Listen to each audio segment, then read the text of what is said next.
Assalamualaikum warahmatullahi. Bismillahirrahmanirrahim. Alhamdulillahirabbil alamin. Nahmaduhu wa nasta'inuhu wa nastaghfiruh. Wa na'udzu billahi min syururi anfusina wa min sayyiati a'malina. Man yahdihillahu fala mudilla lah wa man yudlilhu fala hadiyalah. Asyhadu an la ilaha illallah wa asyhadu anna Muhammadan abduhu wa rasuluh. Allahumma salli ala Muhammad wa ala ali Muhammad kama sallaita ala Ibrahim wa ala ali Ibrahim wa barik ala Muhammad wa ala ali Muhammad kama barakta ala Ibrahim wa ala ali Ibrahim fil alamin innaka Hamidum Majid. Amma ba'd.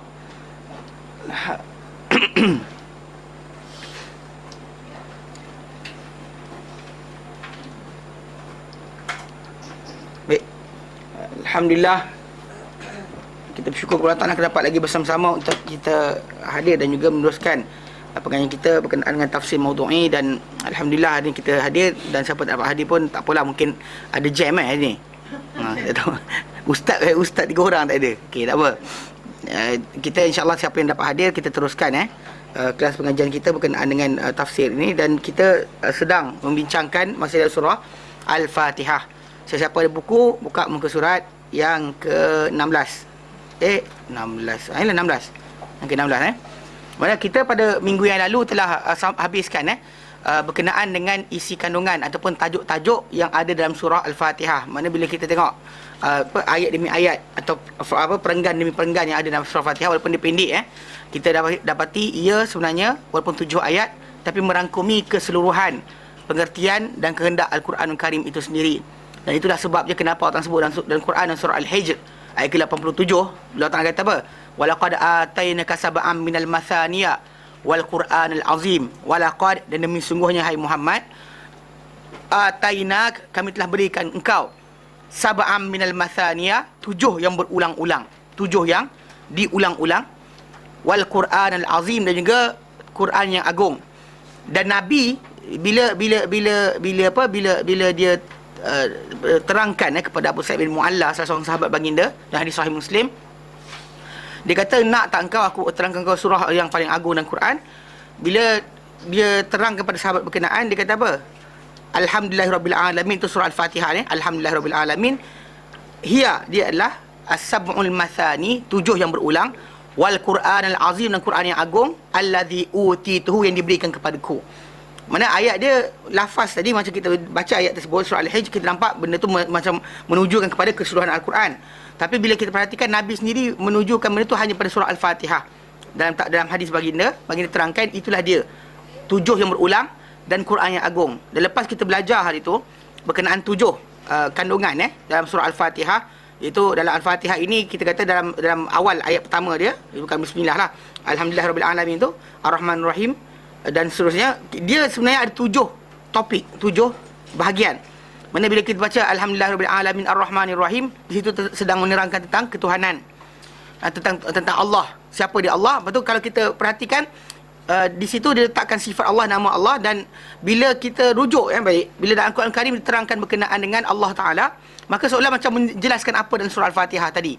Bila kita Alhamdulillahirabbil alamin, kita siapa Allah. Lepas tu buka Qul huwallahu ahad, ataupun baca ayatul kursi, Allahu la ilaha illahu. Mana penjelasan itu macam datang untuk menerangkan apa yang dalam surah Al-Fatihah.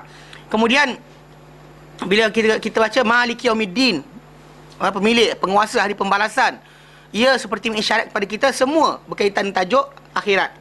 Mana apa-apa yang berlaku selepas kematian, start daripada alam barzakh, kemudian mahsyar, kebangkitan, ba'ts, bangkit dari kubur, kemudian perhimpunan, dan juga perjalanan ke akhirat tu, mana, dan juga hisab, ada hisab kita dan sebagainya, titian sirat dan seterusnya, sampai syurga neraka. Ia balik kepada apa? Pemilik hari pembalasan. Itu balik, maksud dia balik kepada rujuk pada tajuk berkenaan. Mana kalau kita baca Al-Fatihah, kita akan sebut Maliki Yaumiddin, penguasa hari pembalasan. Apa dia pembalasan? Bacalah Al-Qari'ah, mal qari'ah, wa ma adraka mal qari'ah. Atau bacalah idza zulzilatil ardu zilzalaha. Bacalah semua ayat tadi, kita akan tahu itulah pengertian yang dimaksudkan dengan Maliki Yaumiddin. Mana ad-din, Yaumuddin ni apa? Dia diterangkan dalam ayat-ayat lain.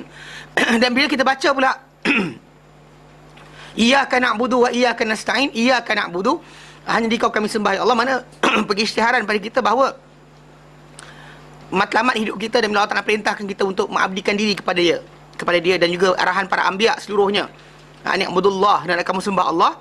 Di situ seolah-olah memberikan satu gambaran bahawa keseluruhan, bila kita baca ani'budullah, macam mana abdikan diri kepada Allah Ta'ala, mana-mana ayat Quran Karim yang datang selepas itu yang menjelaskan tentang pengabdian diri kepada Allah Subhanahu Wa Ta'ala, ia sedang menjelaskan ibadah kepada Allah Ta'ala macam mana, baik ibadah khusus atau ibadah umum.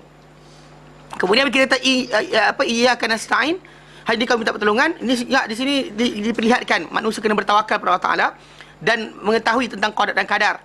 Maka bila dalam Quran Karim terangkan berkenaan dengan kita ini, apa-apa kita dapat, apa kita buat ni, nikmat semua daripada Allah Taala, maka hanya bantuan boleh datang daripada dia saja. Maka diisytiharkan dengan iyyaka nasta'in. Kemudian ihdinas siratal mustaqim, tunjukkan kami jalan lurus ya Allah. Jalan lurus ni apa? Syariat itu sendiri. Syariat yang datang start daripada zaman Adam AS sampai Muhammad SAW dihimpunkan sekali dalam Islam.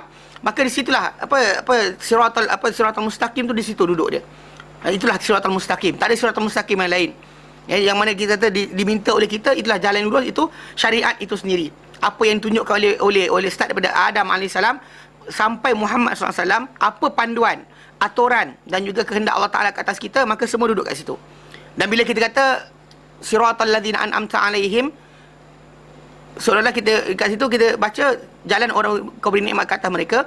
So dalam Quran Karim, selain daripada hukum hakam tentang akhirat dan sebagainya, datang juga kisah-kisah orang-orang terdahulu di kalangan apa? Kekasih-kasih Allah Subhanahu Wa Taala. Orang-orang yang yang Allah Taala lindungi, orang-orang yang Taala redha, orang yang Taala pilih. Yang mana orang tersebut, orang-orang itulah yang kita nakkan jadi contoh dalam ikutan kita, bukan yang lain.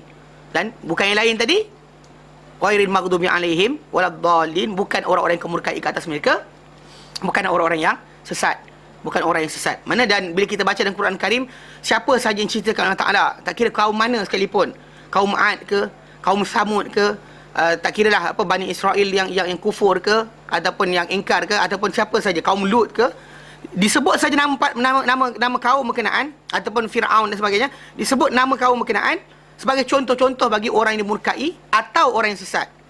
Mana orang murkai ini adalah orang yang tahu kebenaran, tahu kebenaran dan juga kenal kebenaran, tetapi menentang kebenaran. Tahu apa yang kebenaran tapi menentang kebenaran, maka Allah Ta'ala murkai.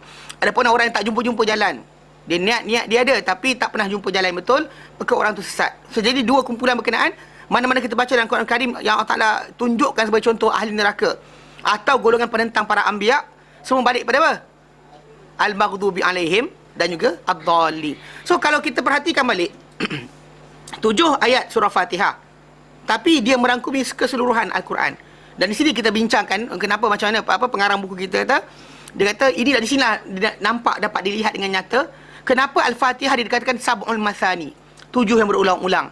7 berulang tadi bukan hanya dalam masalah solat, tapi 7 berulang tadi sampaikan kepada apa? Pengertian. Mana setiap kalimat kita baca Al-Quran Karim, sebenarnya seolah kita sedang membaca apa? Penjelasan Al-Fatihah. Dan ini sebabnya kenapa kita terangkan itu. Ibnu Mas'ud radhiyallahu anhu, dia kata apa? Kalaulah aku nak kena tulis, dia pasal dia mashaf yang dipegang oleh Ibnu Mas'ud, dia ada mashaf dia sendiri. Dan dia memang Ibnu Mas'ud di antara orang yang mengajarkan Al-Quran. Dia zaman Rasulullah lagi, dia ada beberapa orang sahabat yang dikatakan guru Al-Quran. Ubay bin Ka'ab, Zaid bin Thabit, itu antara orangnya. Sebab Ibnu Mas'ud, dia ni adalah guru Al-Quran. So jadi bila dia mashaf dia ada, dia tak nak tulis Fatihah dekat awal sekali. Lepas tu orang tanya kenapa tak nak tulis?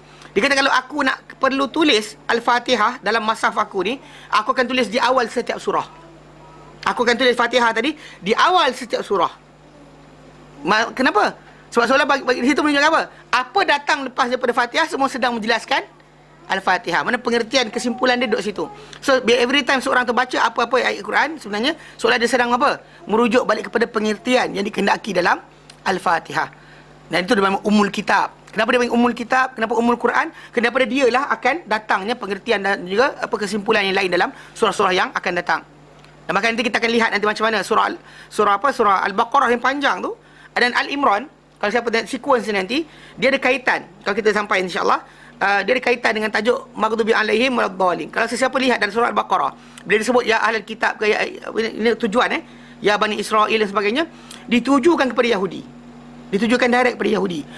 Bila siapa-siapa buka pula dalam surah Al-Imran, bila sebut ya ahlul kitab ke ya Bani Israel ke, dia sedang merujuk kepada Nasrani.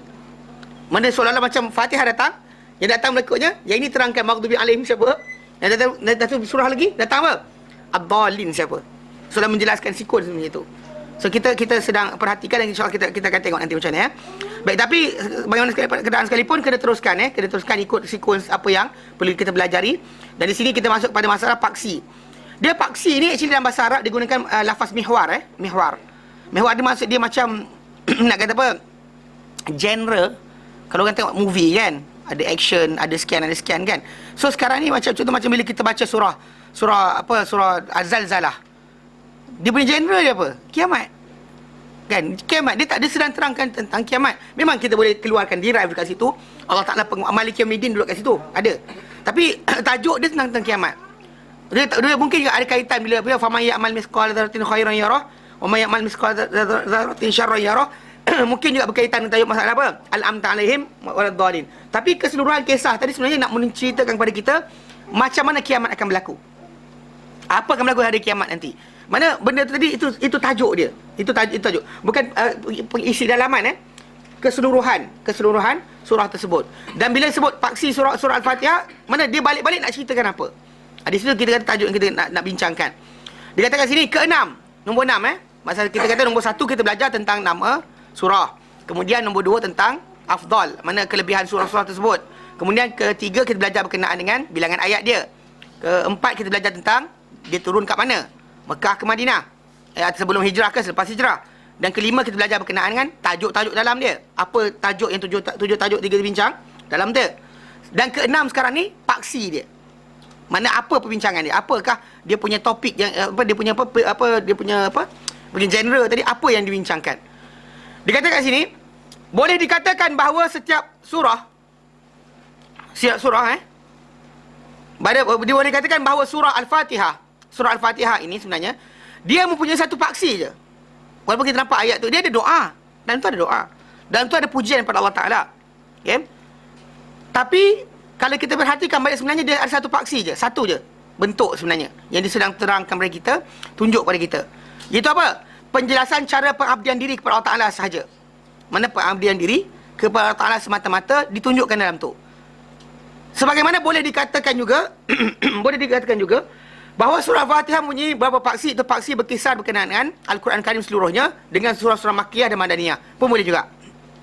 Mana kalau orang tengok secara asasnya sebenarnya surah tadi menjelaskan cara pengabdian diri. Kan bila kita lihat, perhatikan surah Fatihah mula dengan apa? Puji Allah Ta'ala, sanjung Allah Ta'ala, agungkan Allah Ta'ala. Kemudian apa? Tunjukkan kita ni lemah, kita berserah pada Allah Ta'ala, kita abdikan diri hanya pada dia. Kemudian kita doa pada dia. Yang wujudkan start Ihdinas Siratal Mustaqim sampai habis sedang menceritakan apa? Doa yang kita nak minta pada Allah Ta'ala. Tapi di kat situ keseluruhannya menunjukkan kita ni hamba. Kita puji Allah, agungkan Allah. Kemudian kita berserah Allah Ta'ala. Kemudian kita apa? Minta pada dia. Sebenarnya keseluruhan surah tadi sebenarnya membincangkan tentang tajuk apa?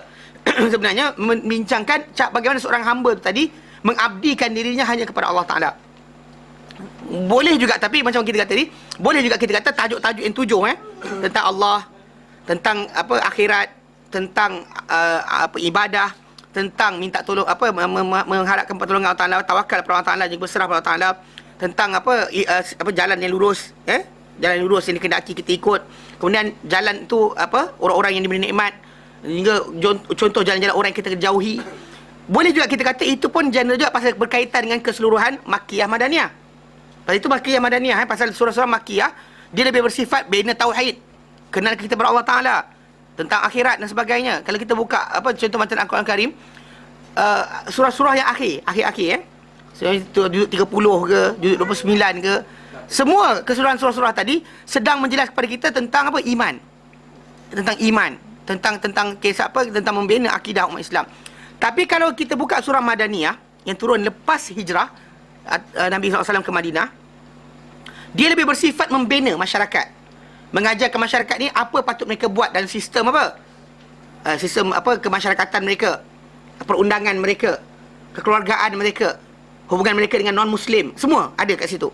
Mana lebih bentuk kepada masalah peraturan. Tapi kalau belah-belah yang Makkiyah bersifat akidah, bersifat kepercayaan. Kita kata dua-dua sekali akidah, tapi dalam itu dia lebih tumpukan kepada bahagian apa?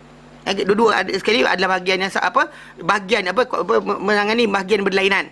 Cara Makkiyah lain, cara Madaniyah. Dalam Al-Fatihah dua-dua sekali ada sebenarnya. Dua-dua sekali ada. Dia kata apa? Barangkali isyarat Ibnu Mas'ud radhiyallahu anhu adalah kepada aspek terakhir ini. Mana Ibnu Mas'ud mungkin bila disebut kenapa yang macam kita kata tadi, dia kata telah mengeluarkan Abd bin Humaid, Abdul Hamid bin Humaid daripada Ibrahim An-Nakhai, daripada Ibrahim An-Nakhai. Beliau berkata, itu Ibnu Mas'ud berkata, Ibrahim An-Nakhai berkata, dahulunya Abdullah bin Mas'ud tidak menulis Fatihatul Kitab dalam mushaf. Mana mushaf beliau tak tulis dalamnya Fatihatul Kitab. Dan beliau berkata, jika aku kena menulisnya, kena tulis juga surah Fatihah ni dalam mushaf aku ni, pasti aku menulisnya di awal setiap surah. Pasti aku tulis dia di awal setiap surah. Mana maksud dia apa? Pasal genre surah Fatihah tadi, kita tak boleh asingkan hanya kepada kalau ikut dia lah. Maksudnya tak hanya pengabdian diri, kena kepada tajuk akhirat, kena kepada tajuk ketuhanan, kena kepada tajuk berkenaan dengan orang-orang terdahulu, siapa yang diberi nikmat, kena tentang orang-orang yang dimurkai. Maksud dia boleh kena pada siapa, ke mana-mana genre dikenaki kat situ. Mana maksud yang itu dipahami. Mungkin itu yang Ibnu Mas'ud terangkan. Seolah-olah beliau melihat setiap surah memperincikan satu sudut atau satu paksi dari yang dirangkumi oleh surah Al-Fatihah. Mana apa Fatihah rangkumi, semua sekali surah-surah tadi akan bincangkan. Macam saya kata tadi kan, kita baca je apa-apa surah, sebenarnya bila kita baca macam surah Al-Ikhlas, kita baca sedang terangkan siapa Allah. Qul huwallahu ahad. Kan daripada A sampai Z surah tadi sedang bincang tentang Allah Ta'ala saja. Tapi kalau kita bawa surah tadi, letak lepas Fatihah, seolah terangkan apa? Alhamdulillah. Siapa Allah? Segala puji milik Allah. Siapa Allah? Baca Qul huwallahu ahad, kita seolah menjelaskan siapa dia. Nampak? Dia relate. Memang, tapi tajuk mungkin tajuk kiamat tak ada dalam tu lah. Kan tajuk kiamat tak masuk dalam tu. Tajuk orang-orang yang diberi nikmat ke atas mereka tu tak bincangkan. Tapi yang dibincangkan yang utama dia adalah apa? Berkenaan dengan Allah Ta'ala saja. Tapi Fatihah, seolah kita boleh ambil beberapa aspek kat situ yang menerangkan dia. Baik. Dan akan datang penjelasannya dalam apa yang berikut. Dan akan datang penjelasan dia dalam apa yang berikut. Telah memperincikan Muhammad bin Jazzi Al-Kalbi perkara itu, dan beliau seolah menjelaskan kata-kata Ibn Mas'ud dengan perkataannya. Dia sebut ini salah seorang ulama tafsir dia terangkan balik apa yang seolah-olah macam dia sedang terangkan tentang paksi ataupun perbincangan utama dalam surah Al-Fatihah, tetapi seolah-olah dia sedang menerangkan kata-kata Ibn Mas'ud. Dia kata apa? Dinamakan Ummul Quran. Ini Quran ini dinamakan ibu pada Quran, Ummul Quran, kerana ia menghimpunkan makna-makna Al-Quran seluruhnya. Kerana surah Fatihah ini menghimpunkan makna-makna Quran seluruhnya. Seolah-olah ia adalah naskah ringkasan. Seolah-olah dia adalah naskah ringkasan, dan seolah-olah Al-Quran seluruhnya sesudahnya, Al-Quran seluruhnya, seluruh Al-Quran itu sesudahnya surah Al-Fatihah adalah perincian untuk surah Al-Fatihah itu sendiri. Itu sebab kenapa kita ada Ummul Kitab, Ummul Quran, sebab itu. Mana dia dibaca awal, ditulis awal, tapi isi kandungan pun sama. Dia maksudlah macam apa-apa datang surah lain sedang menjelaskan apa dalam surah Al-Fatihah. Itu adalah kerana ia menghimpunkan, ni kata-kata Muhammad Al-Jazzi, Muhammad bin Jazzi Al-Kalbi, dia kata kerana ia menghimpunkan, itu surah Fatihah ni menghimpunkan satu, ketuhanan dalamnya ada ketuhanan. Di mana?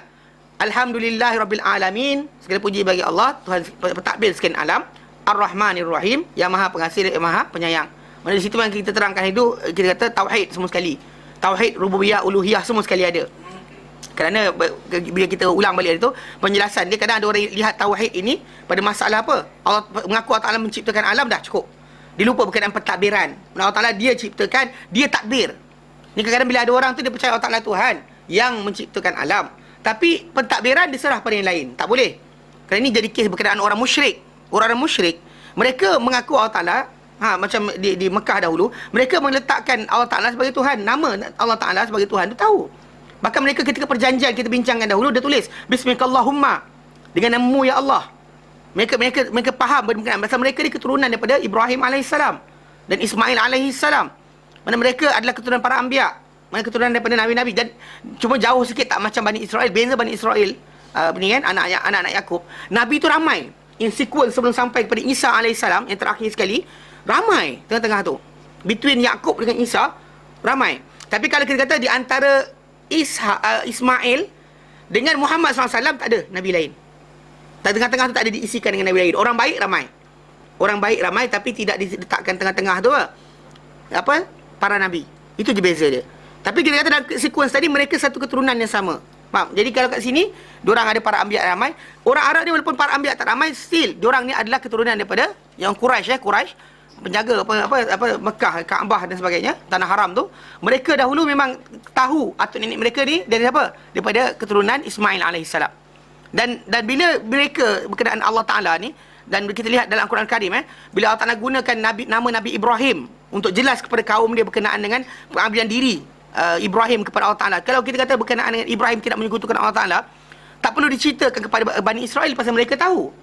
Tapi diceritakan kepada siapa? Kepada orang-orang Arab. Mana Ibrahim tak sembah berhala. Diorang tahu. Tapi diorang sembah berhala. Dari konsep tadi, diorang tahu Tuhan Allah Ta'ala Tuhan. Dan digelar mereka ni musyrik. So mereka tahu Allah Ta'ala Tuhan, tapi mereka sembah selain Allah Ta'ala. Mana untuk apa? Bukan masalah masalah penciptaan. Tapi apa? Pentadbiran.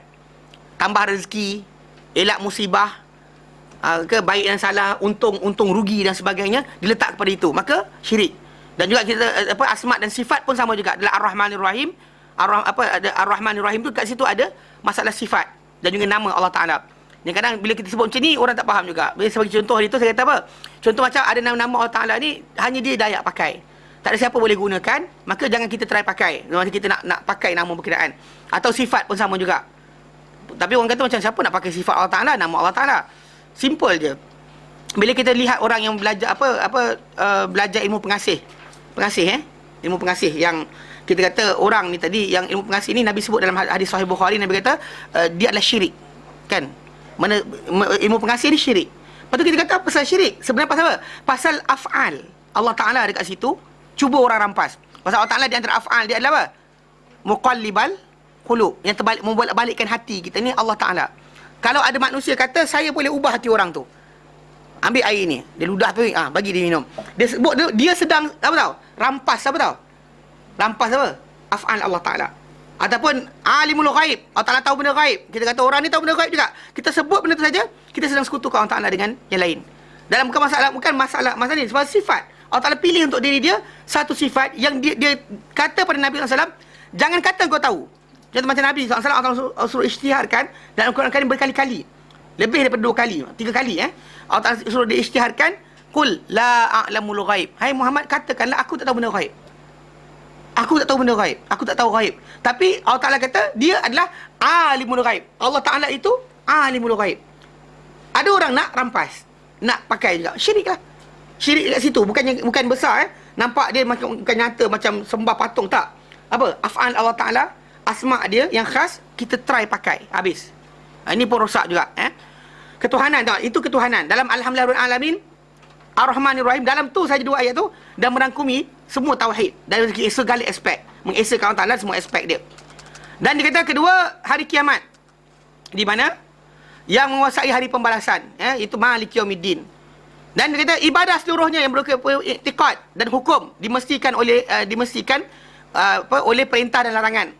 Mana semua ibadah yang berupa i'tiqad ke ataupun hukum ke, yang dimestikan melalui perintah Allah Ta'ala atau larangan Allah Ta'ala, itu pun ada juga. Dekat mana? Dalam Iyyaka na'budu wa iyyaka nasta'in. Hanya di Kau ya Allah kami sembah, dan hanya di Kau kami minta memohon pertolongan. Di situ duduk dia. Dan kemudian syariah seluruhnya di mana? Dalam Siratal Mustaqim. Siratal Mustaqim, tunjuk kami jalan lurus. Ya Allah, tunjuk kami jalan lurus. Di situ mana jalan lurus tadi sedang diterangkan, mana apa-apa syariat yang dibawa oleh para anbiya, itulah jalan lurus. Tak ada jalan lain dah. Ni kadang-kadang semalam ni hari Jumaat, pagi subuh dekat Kota Damansara. Saya ada satu kelas kat situ. Dan orang bagi buku, kita terangkan. Tapi alhamdulillah kita terangkan buku berkenaan supaya nak betulkan. Kadang persepsi masyarakat berkenaan tajuk ni terlampau orang kata mistik. Bila sebut tentang sufism atau tasawuf, penyucian hati, tazkiyah. Orang akan bayangkan benda tu kena pakai jubah, serban, kemudian duduk jauh, tak nak ini, tak nak. Tapi ada satu buku ustaz tu yalah, dia punya persepsi dia sikit ni lah berkenaan dengan tasawuf ni, dia macam menerima dia sebagai satu aspek yang amalan khas dan sebagainya, ada guru mursyid disebut lah. Tapi bila sampai kat saya ulas lain lah. Takkan saya ulas berikut cara dia, saya akan ulas cara saya. Dan saya bawakan dalil kalau sekiranya guru pengarang tu bawa jauh, tarik orang jauh sangat daripada yang sepatutnya, saya akan tarik balik. Okay? Jadi bila perbincangan tadi lepas kelas, datang seorang pakcik ni. Dia pengikut tarikat Ahmadiyah. Dia mengaku sendiri lepas tu lah. Lepas dia bincang saya, dia mengaku lepas tu. Cuma sebelum tu tak mengaku. Dia macam tanya soalan. Dia kata macam, Ustaz, kalau sekiranya. Dia kalau sekiranya lah. Jadi saya bagi cakap. Dia cerita, dia kata, tadi Ustaz sebut Nabi Muhammad itu adalah wasilah. Bagi orang-orang belajar tasawuf, dia sebut wasilah tu dia faham lain. Maksud dia, kita faham lain, kita faham. Maksud Nabi Muhammad adalah jalan kita sampai kepada Allah Ta'ala. Betul, sebab apa? Sebab Allah Ta'ala sebut dalam Quran, dalam surah Al-Imran ayat 31, Allah Ta'ala nyatakan apa?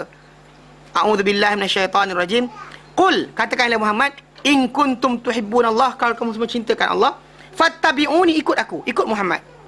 Kalau kamu buat, yuhibbukumullah, Allah Ta'ala akan cinta kamu. Wa yaghfir lakum dhunubakum, Allah ampun untuk kamu dosa-dosa kamu. Mana ayat berkenaan adalah satu, kita kata macam Ibn Taymiyah kata, ayat ini adalah ujian. Ayat paling tinggi dalam masalah ujian bagi siapa-siapa kata cinta Allah Ta'ala. Allah Ta'ala uji dia, bukan sekota hujung bangunan, bukan sekian, tak. Ujian paling besar diberikan adalah apa? Ittiba'. Mengikuti Muhammad SAW dalam masalah akidah, ibadah, semua sekali, muamalah dan sebagainya. Mana macam mana kita kata ikuti Muhammad dalam segi aspek mana.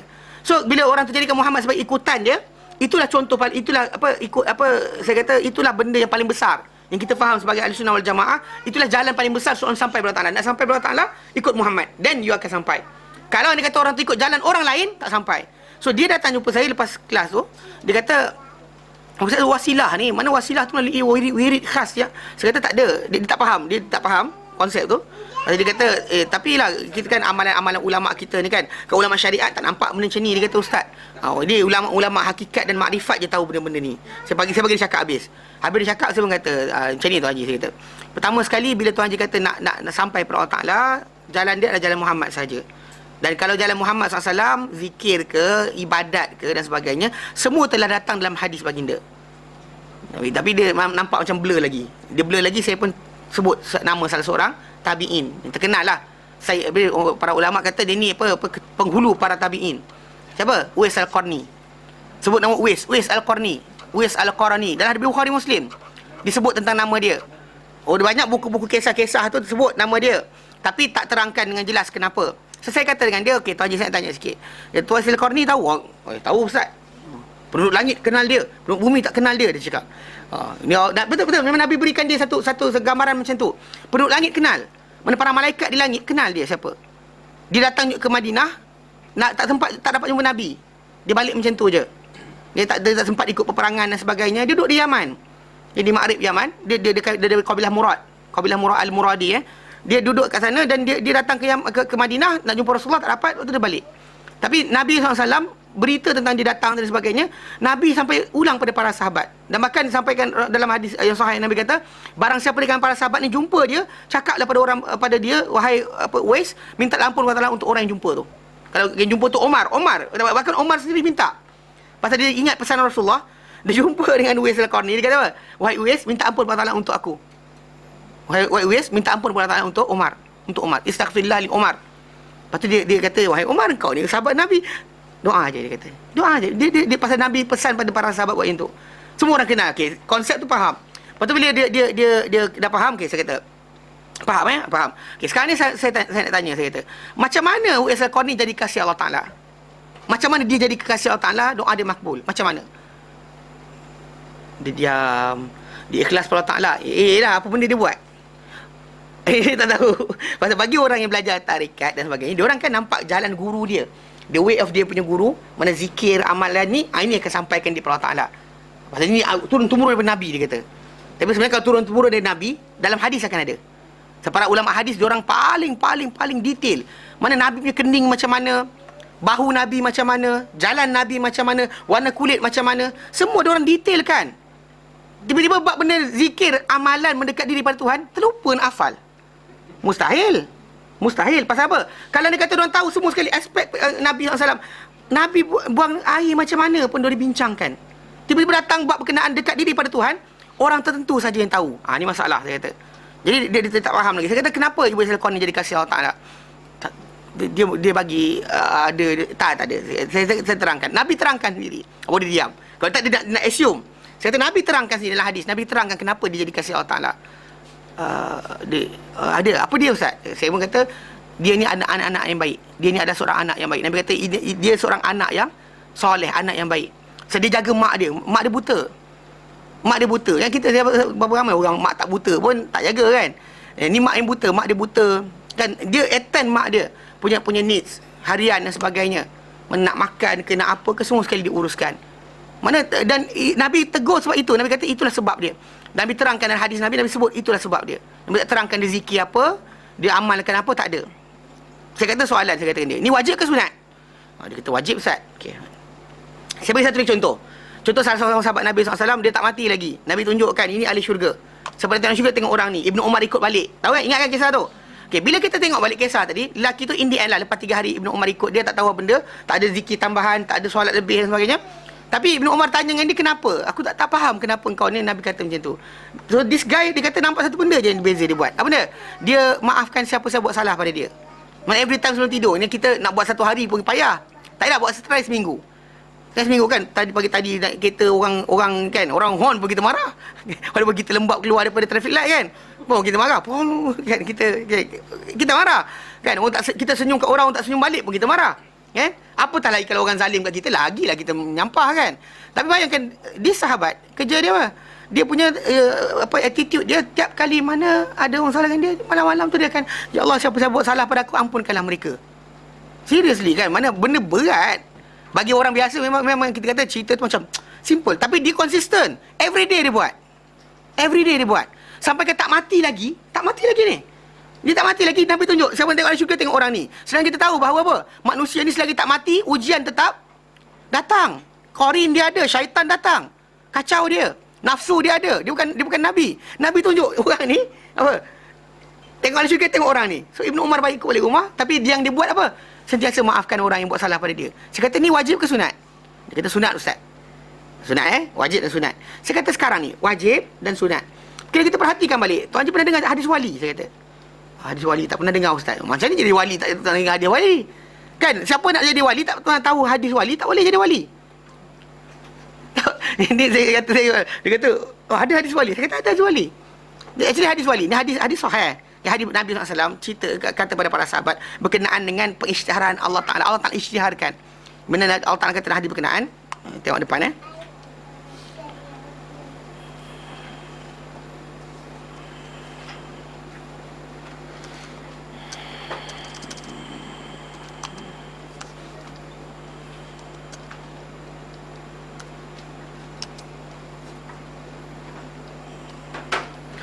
dalam hadis ni kita baca berkenaan dengan tajuk yang awal depan je, yang nak ceritakan pasal siapa-siapa dekat diri Allah Taala, kalau dia tak buat benda ni, tak gunakan benda ni, dia buat cara lain, dia telah salah.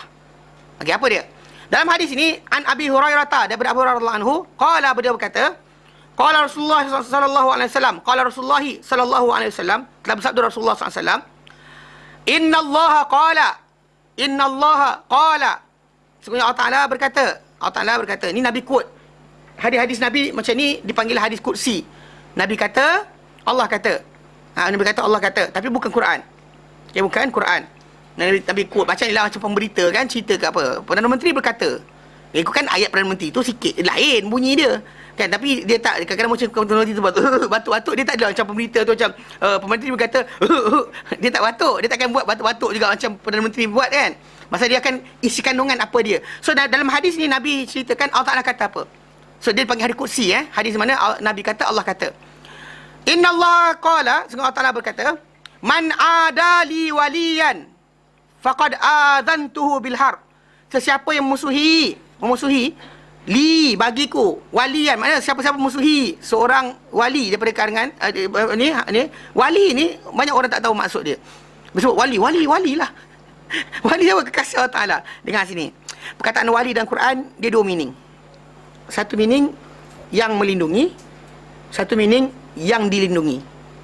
Dia pakai wala yang melindungi, yang diberi sokongan, yang melindungi, yang memberikan sokongan, yang memberikan ni, atau yang menyokong, yang atau dia yang disokong, yang menyayang atau yang disayang. Mana pasal perkataan wala dalam bahasa Arab, dia kena dengan contoh macam kita beri sokongan, perlindungan, pertahanan, apa kita sayang, kasih sayang, cinta, itu panggil wala, dia panggil wala.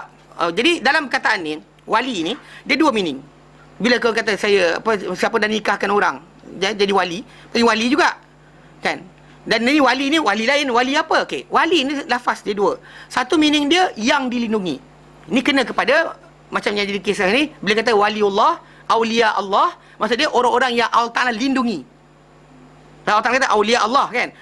Dan sebab dia Allah Taala gunakan terbalik pula, orang kata Allahu waliyul ladzina amanu. Allah wali orang beriman. Maksud dia apa? Pelindung. Tu yang jadi kes macam bapak kan, apa yang menikahkan anak dia atau atuk ke, ada penjaga bagi seorang wanita, dia panggil wali. Pasal dia yang menjaga dan mengurus urusan apa siapa di bawah tanggungan dia, panggil wali juga. Hatta orang gila ke, atau orang yang apa kanak-kanak bawah umur, dia kita penjaga, guardian dia, panggil wali. Wali mana yang urus urusan dia. Jadi kita kata dua aspek tadi, maksud dia digunakan untuk yang melindungi, yang mengurus dan sebagainya, dan juga yang dilindungi dan yang diurus. Dan bila disebut waliullah, maksud dia orang yang Allah Taala lindungi. Orang yang Allah Taala lindungi, urus dia, Allah Taala jaga dia. Itu diraih ujung tu kekasih Allah. Itu yang orang diraih makna dia. Tapi maksud asal dia adalah wali ni yang dilindungi. So jadi Allah Taala kata barang siapa yang mengusuhi seorang yang dilindungi, oleh kerana Allah Taala lindungi seorang, maka kita pusuhi orang berkenaan. Allah Taala kata apa? Allah Taala kata faqad azantuhu bil harb, aku telah seru orang tu untuk berperang. Orang tu aku ajak berperang dah. Marahnya Allah Taala pada orang yang memusuhi orang yang dia sayang, orang yang dia jaga, maka Allah Taala marah. Okey, baik. Itu first paragraph dia kat sini. Lepas tu kemudian Allah Taala terangkan lepas tu, dalam hadis Nabi ni, Nabi terangkan Allah Taala kata. Ni second ni asing kan, pasal dia ada koma kat situ. Koma dia Nabi kata, "Wa ma taqarraba ilayya 'abdi." Allah Taala kata, "Wa ma taqarraba ilayya 'abdi," dan tidaklah menghampirkan diri ilayya kepadaku, abdi hambaku, bisyai'in dengan sesuatu, ahabba ilayya, lebih disukai di sisiku, mimma aftaratuhu alaih, berbanding dengan apa yang aku fardukan ke atasnya. Meaning that sini, mana aku lebih suka seorang hamba itu mendekatkan dirinya kepadaku dengan perkara yang aku wajibkan. Mana perkara wajib yang Allah Taala perintah kita buat, kita gunakan itu sebagai sampai jalan untuk sampai kepada Allah Taala. Allah Taala kata itulah paling aku apa? Suka.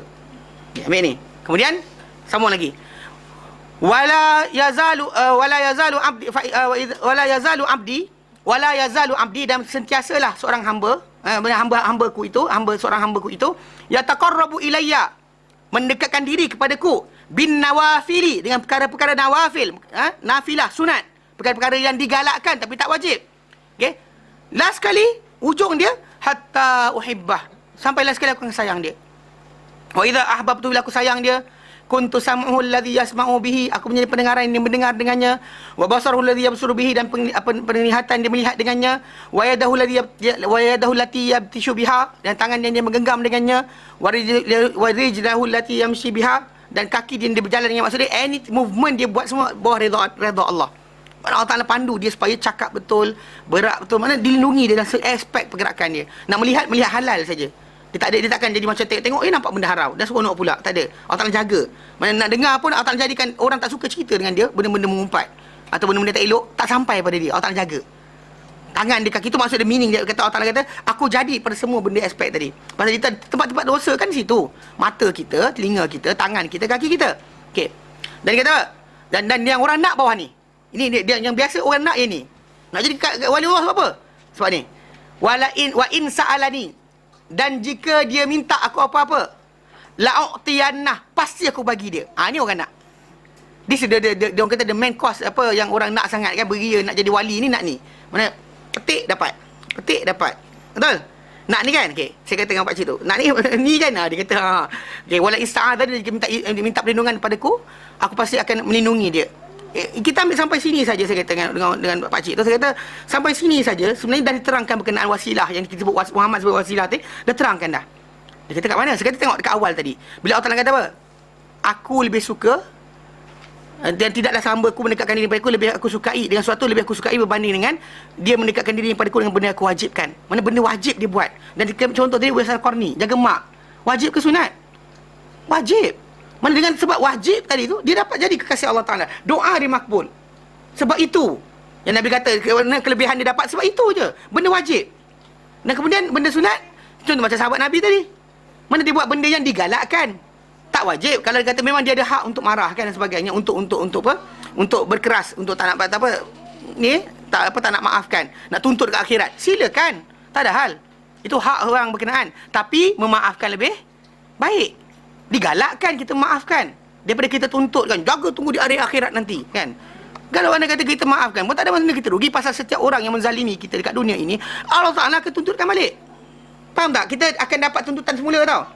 Pasal kita tahu, pada bila orang yang percaya benda ni dengan betul-betul, dia tak ada gundah gulana. Yang Allah Ta'ala kata, la khaufun alaihim walahum yahzanun. Orang-orang tak ada kebimbangan kepada mereka, dan mereka tak akan bersedih. Sebab apa? Sebab mereka tahu ada gantian, mana Allah Ta'ala maha adil. Dia tak akan biarkan benda itu sia-sia semata-mata. Kecuali kita cuai. Kita cuai dan sebagainya yang kita tuntut kat orang. Tapi memang kita tak zalimi orang, tak sebagainya. Kena pada kita, orang tu buat, dua. Nak tuntut boleh, nak maaf pun boleh. Mana anda tidak dimestikan, mesti tuntut, tak? Wajib maaf, tak? Nak tuntut, silakan. Dan maafkan, lagi baik. Mana you are a better person. Anda orang the bigger person. Bigger person, saya lah besar sekali. Kan? Mana be a better person, mana orang yang lebih baik daripada seorang lagi. Walaupun kita kata hak kita nak membalas balik, ada.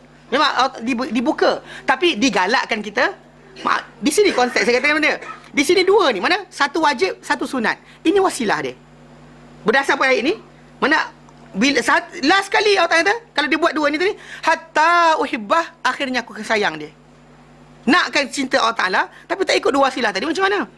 Tapi ustaz dia kata macam bacaan tadi sebagainya. Saya kata masalah, saya kata Tuan Haji. Bila Tuan Haji kata jalan Tuan Haji sampai, zikir Tuan Haji sampai dan sebagainya, ada masalah kat situ. Sebab jalan Muhammad bagaimana? Mana jalan Muhammad? Jalan Muhammad dalam apa? Wajib dan sunat tadi. Sampai dalam Quran dan hadis. Yang jalan orang tu bagi, wirid ini, zikir ini, selawat ini, sekian-sekian kebanyak, sekian-sekian ribu. Siapa dia untuk menentukan dia akan sampai? Awak buat zikir ni hati awak bersih. Siapa dia untuk menjamin benda berkenaan? Konsep tu je, simple. Siapa dia? Orang yang nak menjamin tadi. Kalau Nabi jamin kita sami'na wa ata'na. Baca Sayyidul Istighfar di awal pagi. Mati siang berkenaan anda masuk syurga. Kalau dia kata baca di awal malam, mana maghrib. Baca Sayyidul Istighfar di awal malam, anda mati malam berkenaan, anda masuk syurga. Ini janji Nabi. So bila janji Nabi, utusan Allah Ta'ala, kita apa? Sami'na wa ata'na. Dia kata, alah lafaz pendek macam ni pun jadi ke? Sahabat Nabi kadang-kadang, bila Nabi kata apa? Nabi kata, Jibril datang kepadaku. Abu Dhar al-Ghifari pernah kena. Bila dia persoalkan, bila Nabi kata apa? Nabi gembira. Pasal Jibril kata, wahai Muhammad, ni satu berita gembira diberikan. Sesiapa yang menyaksikan tiada Ta'ala, tiada Allah, tiada Tuhan melainkan Allah di kalangan umatmu, kan? La ilaha illallah, dakhalal jannah. Dia akan masuk syurga. Walau apa dia buat sekalipun. Abu Dhar dengar hadis tu, dia kata Nabi, depan Nabi. Dia kata, ya Rasulullah, wa in zana wa in sarak. Takkanlah kalau sekali dia berzina, dia mencuri. Nabi kata, wa in zana wa in sarak. Dia ulang lagi, wa in zana wa in sarak. Takkan kalau dia mencuri, kalau berzina. Nabi kata, wa in zana wa in sarak. Nabi ulang. Sampai last kali Nabi kata, wa in zana wa in sarak. Sekalipun dia berzina, sekalipun dia mencuri, raghima anfu Abu Dhar. Walau Abu Dhar rasa rugi pun, dia tetap akan dapat masuk syurga juga. Last kali dia gunakan lafaz tu. Pasal dia macam logik akal kita satu. Tapi wahyu Nabi lain. Faham? Yang kita ukur macam, kita kata macam, dah dia kena, mesti sekian. Pasal di sisi Allah Ta'ala, untuk manusia tu kena hukuman dan sebagainya, terpulang pada Allah Ta'ala. Mana dia nak maafkan, itu hak dia mutlak dia. Hak mutlak Ta'ala, bukannya hak kita. Kalau calculation kita, jadi macam Kristian. Orang Kristian dia kata, korang banyak sangat dosa. Dosa tak boleh nak nilai banyak sangat. Kebaikan sikit. So cara sebenar macam mana? Kamu takkan sampai pada Tuhan. Maka dia kata, itulah sebabnya kenapa Isa kena mati untuk kamu masuk syurga. Dia gunakan reasoning macam tu. Reasoning awal, dia kata betul. Kita amal banyak mana pun. Actually apa kita amalkan, semua sekali ihsan Allah. Dapat hadir kelas. Kan hari ni kebetulan tak hujan ke, kan jalan tak jam ke, dapat keluar bangun awal ke, kan setan lari awal. Setan dia kata tidurlah, tak apa lagi, dah lewat lagi. Ada masa lagi. Syaitan ganggu ataupun syaitan lari tinggalkan kita. Macam boringlah kacau dia ni, tidur je. Allah Taala aturkan supaya kita dapat bergerak, berjalan mudah, sampai relax. Tak ada tadi kalau dia kata sampai dekat bawah tadi bertekak dengan orang. Kita panggil kita, dia masukkan kita parking dulu. Kan dia impede kita. Nak masuk kelas ni dalam keadaan apa? Tak puas hati. Jadi apa datang dalam kelas pun, aku tak puas hati dengan orang tadi. Nampak tak? Ketenangan dan sebagainya. Siapa atur? Allah Ta'ala. So meaning that apa amal kita buat, hatta minta ampun pada Allah Ta'ala sendiri pun, benda tadi ihsan Allah Ta'ala. Logik betul. Bila orang Kristian kata, kamu beramal apa sekalipun takkan sampai kepada nak memenuhi tampung dosa dan juga sampai tingkat amal tertinggi. Tetapi itu kaedah akal. Tapi kaedah yang Nabi, bila Nabi SAW utusan Allah Ta'ala, wakil Allah Ta'ala, kata, ini kamu buat, kamu mudahkan masuk syurga. Ini kamu buat, kamu mudahkan masuk syurga. Ini, walaupun sikit, walau lafaz, walau pergerakan, walau kalimah, walau apa sekalipun. Macam Nabi kata apa? Nabi kata, raghima anfuhu, raghima anfuhu, raghima anfuhu. Rugilah dia, rugilah dia, rugilah dia. Mana asal maksud dia? Berdebu hidung. Rugilah, rugilah, rugilah. Lepas tu Abu Dhar kata, khaba wa khasira. Hampalah orang tu dan juga rugilah dia. Man huwa? Siapa dia Rasulullah? 3 kali kau isytiharkan rugi ni. Nabi kata, man adraka, siapa-siapa sempat. Alal kibari ketika tua, ketika dewasa. Dia dah dewasa, dia dewasa, dia sempat. Ahadu walidai, salah seorang mak bapak dia. Salah seorang mak bapak dia. Au kilahima, atau dua sekali. Walam yadkhul jannah, tak masuk syurga. Rugi, rugi, rugi. Ikut hadis ni, maksud dia kalau seorang anak tu dia nak masuk syurga, kebajikan mak bapak dia jaga, confirm dapat. Kalau tak dapat juga dia rugi. Sempat mak bapak ketika tua tapi dia dewasa, tak sempat, tak dapat masuk syurga dengan jalan berkenaan, dia rugi. Mana kita kata dari segi macam ni, banyak orang, banyak likis, jihad dan sebagainya. Tapi di sini Nabi kecilkan skop. Bagi orang tertentu, inilah benda paling besar. Ujian Allah Ta'ala pada dia bukan masalah keluar duit untuk Gaza, dia boleh keluar. Minta kereta, dia bagi kereta untuk Gaza. Tapi bab ni kadang-kadang ni, bab ni mak bapak kan, duit dia sampai ke Vietnam, sampai ke Palestin, sampai ke semua tempat dunia kan.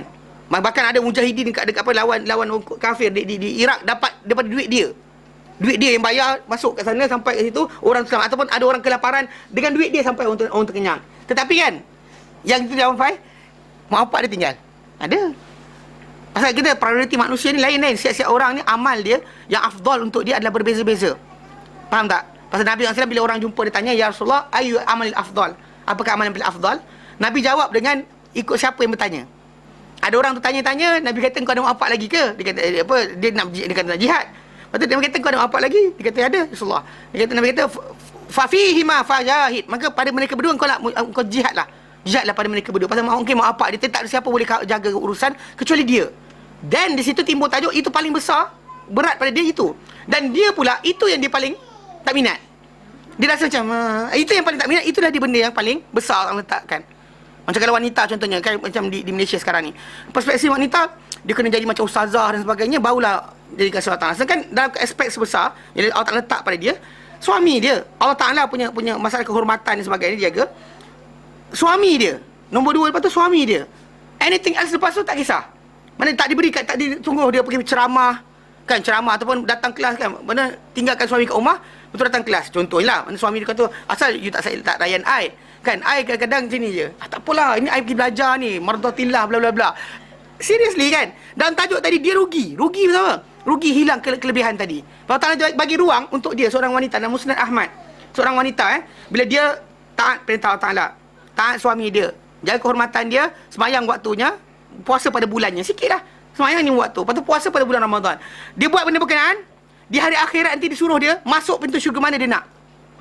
Mana tahap Abu Bakar As-Siddiq radhiyallahu anhu, bila Nabi kata dalam akhirat nanti Nabi terangkan ada orang masuk pintu syurga, pintu syurga ni melalui pintu apa? Pintu orang puasa, yang ini pintu jihad, yang ini pintu sekian. Abu Bakar tanya, ya Rasulullah, ada tak orang yang dipanggil daripada semua pintu? Nabi kata, aku harap engkau lah orangnya. Tiba-tiba Nabi kata dalam hadis Musnad Ahmad, Nabi kata apa? Wanita nanti kalau dia buat benda berkenaan yang diletakkan tadi, mana Allah Ta'ala, suami dia, kehormatan dia, fardu dan fardu yang wajib ke atas dia, puasa dan solat tadi, maka automatik kata dia, Allah Ta'ala kata hari akhir nanti, masuklah pintu syurga mana kau nak. Mana level Abu Bakar. Tapi biasanya benda ni yang berat sekali. Kan orang boleh macam, nak kena cepat ni, kawan I dah tunggu nak pergi kelas, Yasin Taklim, bla kan. Suami dia macam, takkanlah tadi buat air tu, air lapar ni. Dia tolonglah kan. Simple, so simple. Tapi kan, di situ kan, ruang kecil tadi, tapi itulah benda paling besar. For everybody, itu kenapa kalau orang tu nakkan kebaikan di sisi Allah Ta'ala, kena fikirkan baik. Jangan dia rasa khayal dengan apa dia buat, macam okey dah cukup. Jangan. Nobody is perfect. So kita kena sentiasa rasa macam ada ruang ni mungkin aku tak tutup lagi. Pasal kalau ikutkan macam Uwais Al-Qarni tadi kan, the biggest thing yang dia kena buat adalah apa? Mak dia, dan dia buat dan dapat. Mana kita ni banyak, mak aku bagi duit bulan-bulan, aku buat ini, aku buat itu, solat 5 waktu aku buat kan. Actually banyak kita kata, apa hal tak jadi kasih Allah Ta'ala lagi? Asal Allah Ta'ala tak terima doa aku ke? Ataupun macam, kenapa aku jadi macam masih lagi movement aku ni macam tak terjaga, macam ditaufikkan kadang aku kepada maksiat, ditaufikkan, ditepatkan aku untuk lihat benda yang haram, bercakap benda yang haram. Mana Allah Ta'ala tak berikan aku perlindungan daripada benda ni? Kenapa? Kenapa tadi? Sebab apa? Sebab kadang-kadang mungkin kita tak tengok prioriti amal kita. So, prioritas amal tu kena perhatikan. Anyway, pada pakcik yang tadi saya kata dengan dia, tidak ada siapa-siapa boleh kata jalan khas guru dia buat sampai kepada Allah Ta'ala. Sebab Nabi ajar, wajib dan sunat itu, itulah jalan dia. Siapa-siapa cari jalan lain, dia ada masalah. Zikir khas ke apa sebagainya. Pasal semua para sahabat yang kita kata sampai kepada Allah Ta'ala. Dan kedua saya kata, pasal dia jumpa, dia tahu dia ikut syekh mana. Ada syekh lah.